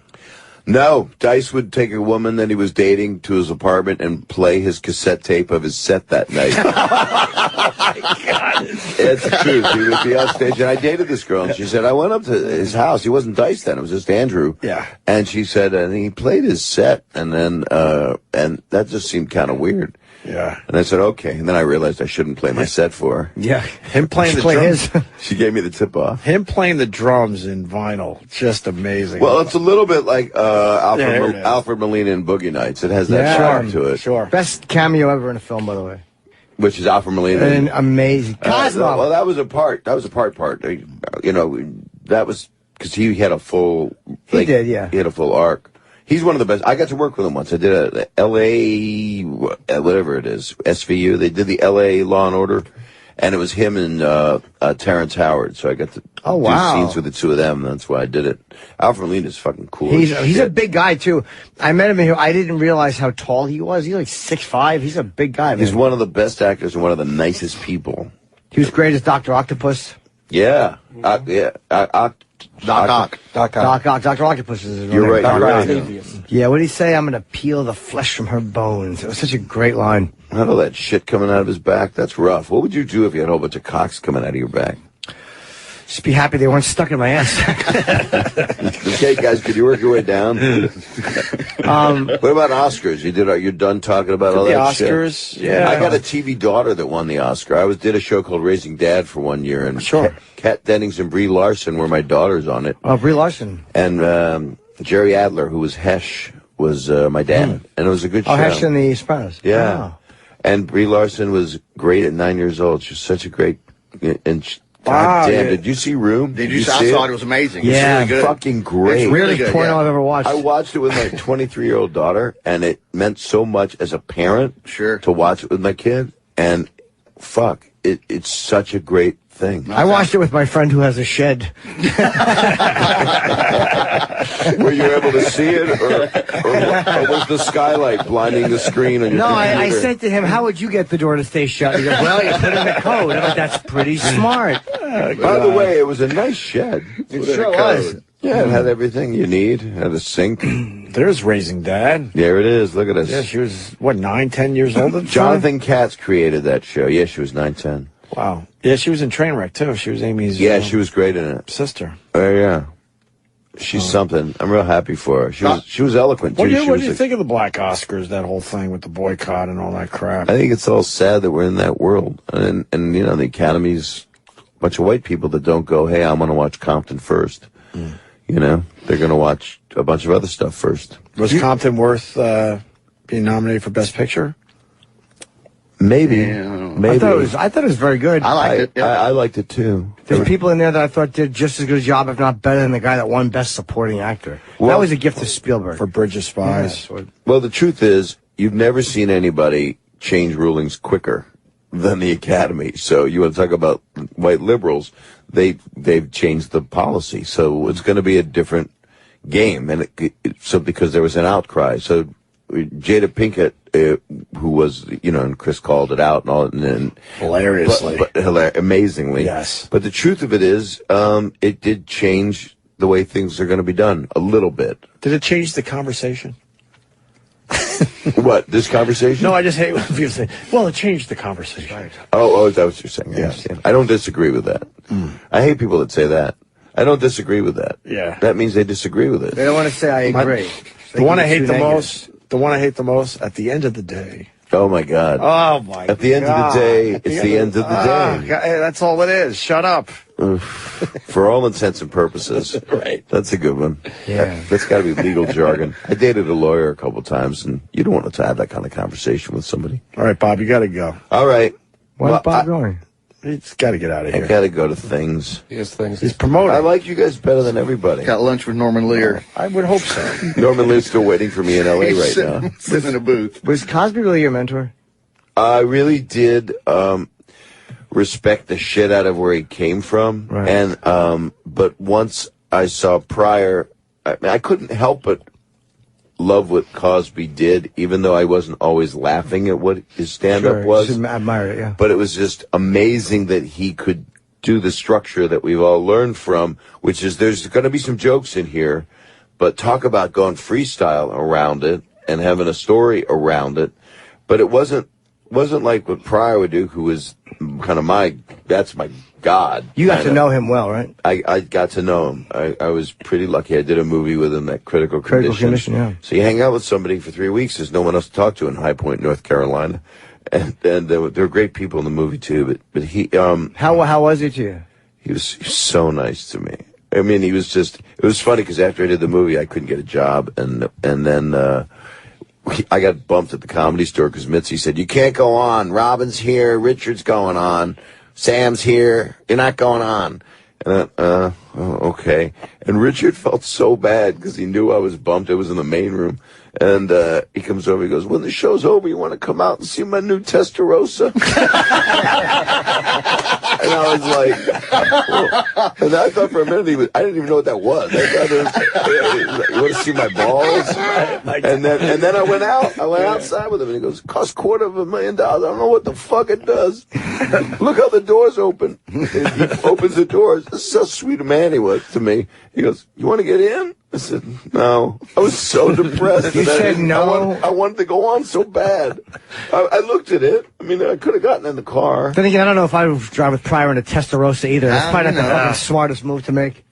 He was smoking coke in the bathroom. You want to go for a ride in this fucking 300-mile-an-hour machine? Yes. No, I don't. Yes. I had a cool experience. I don't want to leave. It's all right. They're saying you got to go. I'll tell you one, I'm not kidding. I'll tell you one cool, funny thing that happened to me personally that made me feel good about myself, which doesn't happen very often because I'm trying to like grow as a stand-up and talk about my mother's death and trying to talk about things that I have humor in them, but they're kind of like the book wasn't. Yes. So a couple weeks ago, I guess about a month ago, I don't know. I went on stage at the Comedy Store in L.A., which has now become kind of like the Comedy Cellar here. It's every room is full like it was in the 80s, and that's when I started. It was Pryor. It was Eddie Murphy was going on. It was Letterman. Letterman was one of my first MCs in the original room. Jesus. So that's what's happening at the Comedy Store now. It's kind of become the Mecca in L.A. So Dave Chappelle, I call up. I'd like to do a set, and I'd just done a set at the Laugh Factory because I really need to work out now. So they go, okay, well, Dave Chappelle's on now. I said, okay, well, I won't come in because it's 12:30 at night. They don't come in. They're staying until 2:30 in the morning.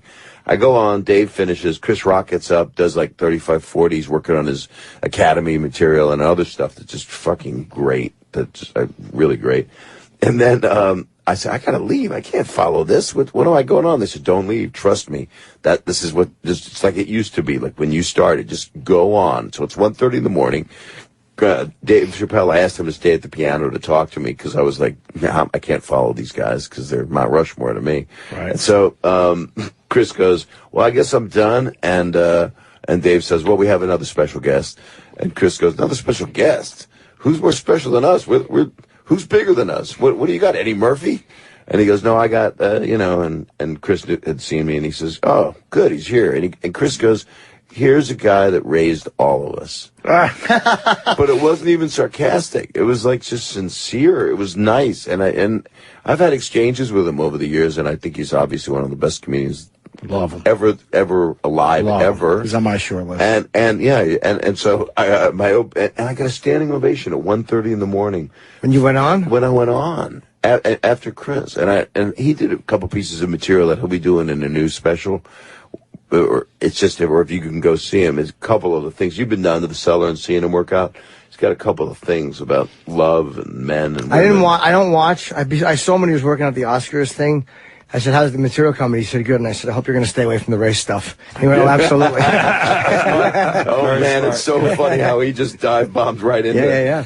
But the nicest, actually, my opening line was, it's real nice. I just followed you. Tonight you're seeing half of Mount Rushmore and the dad from Full House. That was my opening line. But it's just nice to be a comedian, to be able to, I mean, you and I have known each other a long time. It's like, I have a closeness with those guys. They're coming.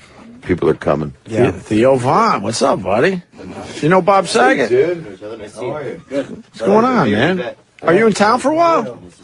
You in town for a while? Yeah, I'll be in tomorrow. I'm just going to sit and listen to you guys. We allow that now? You can take my mic, because my story was just a name-dropping story that tanked anyway. We just met Theo. He did the show a couple weeks ago. I love him. Thanks. You coming in this week? Here. Huh?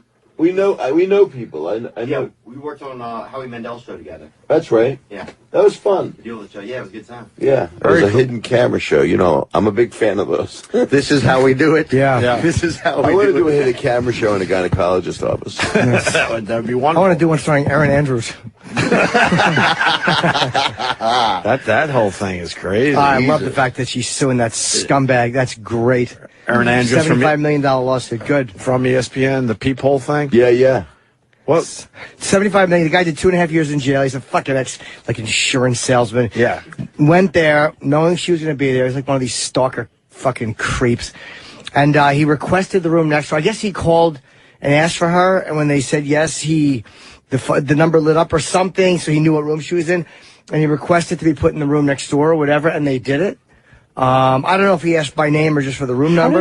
How did he get away with that? Don't know. How did he say I need that room? That's why she's suing the hotel, because she's claiming someone hip. She's suing the hotel more than the guy. Yeah. Oh, absolutely. They're both included in this. Is the guy part of the lawsuit? Oh, yeah. Personally? Yeah, the whole thing's one big mess. You can blame Bob Clark. This is all because of Porky's. None of this would have happened. Everything is based on Porky's. Anything with a hole in it. Gotta go back to Porky's. Jim, every dick that's ever come through a hole in a wall is based on Porky's. Absolutely. Nobody learns anything unless it's in a movie or on television, and then they go and do it. Meat. His name was boy, Meat. she's crying on the stand too. That's I never can't good. look at that. Yeah, that's not not going to help the hotel's case. No, when you're a lawyer for the opposing side, the last thing you want to see is the woman crying on the stand. I think they're going to get in a back room and go, all right, what do we need to do to settle this? We can't have her crying every day on the stand. How do you settle someone suing for $75 million? What do you? I'll give you 35. I will tell you this: watching a crying woman's a good time for me to leave. So exactly. Before explain that tent in your pants. Well, we're leaving. You turned me on. We're wrapping up. It's not about her. We can't follow this, so we're going to all leave now, Bob. Oh, you all are? Yeah, it's time. Well, you were trying We did it. You wanted me to leave 10 minutes ago. True. Well, we didn't want you to leave. We heard you had to go. Want to hear the best scene from the play? You got a monologue?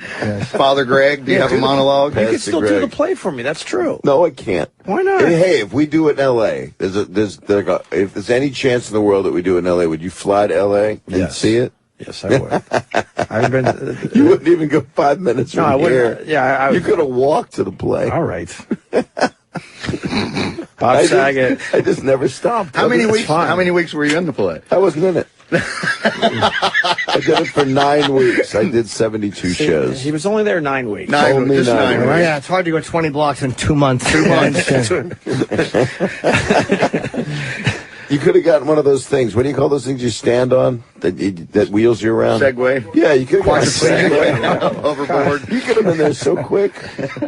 Bob Saget, my friend. The Wilbur Theater in Boston Friday, Saturday at Foxwoods, and then all sorts of dates. You go to bobsaget.com to see if he's coming close to you. Yeah. But those are the two right around the corner. The Wilbur Theater Friday and Foxwoods Saturday. Anything else, Bob? Nothing.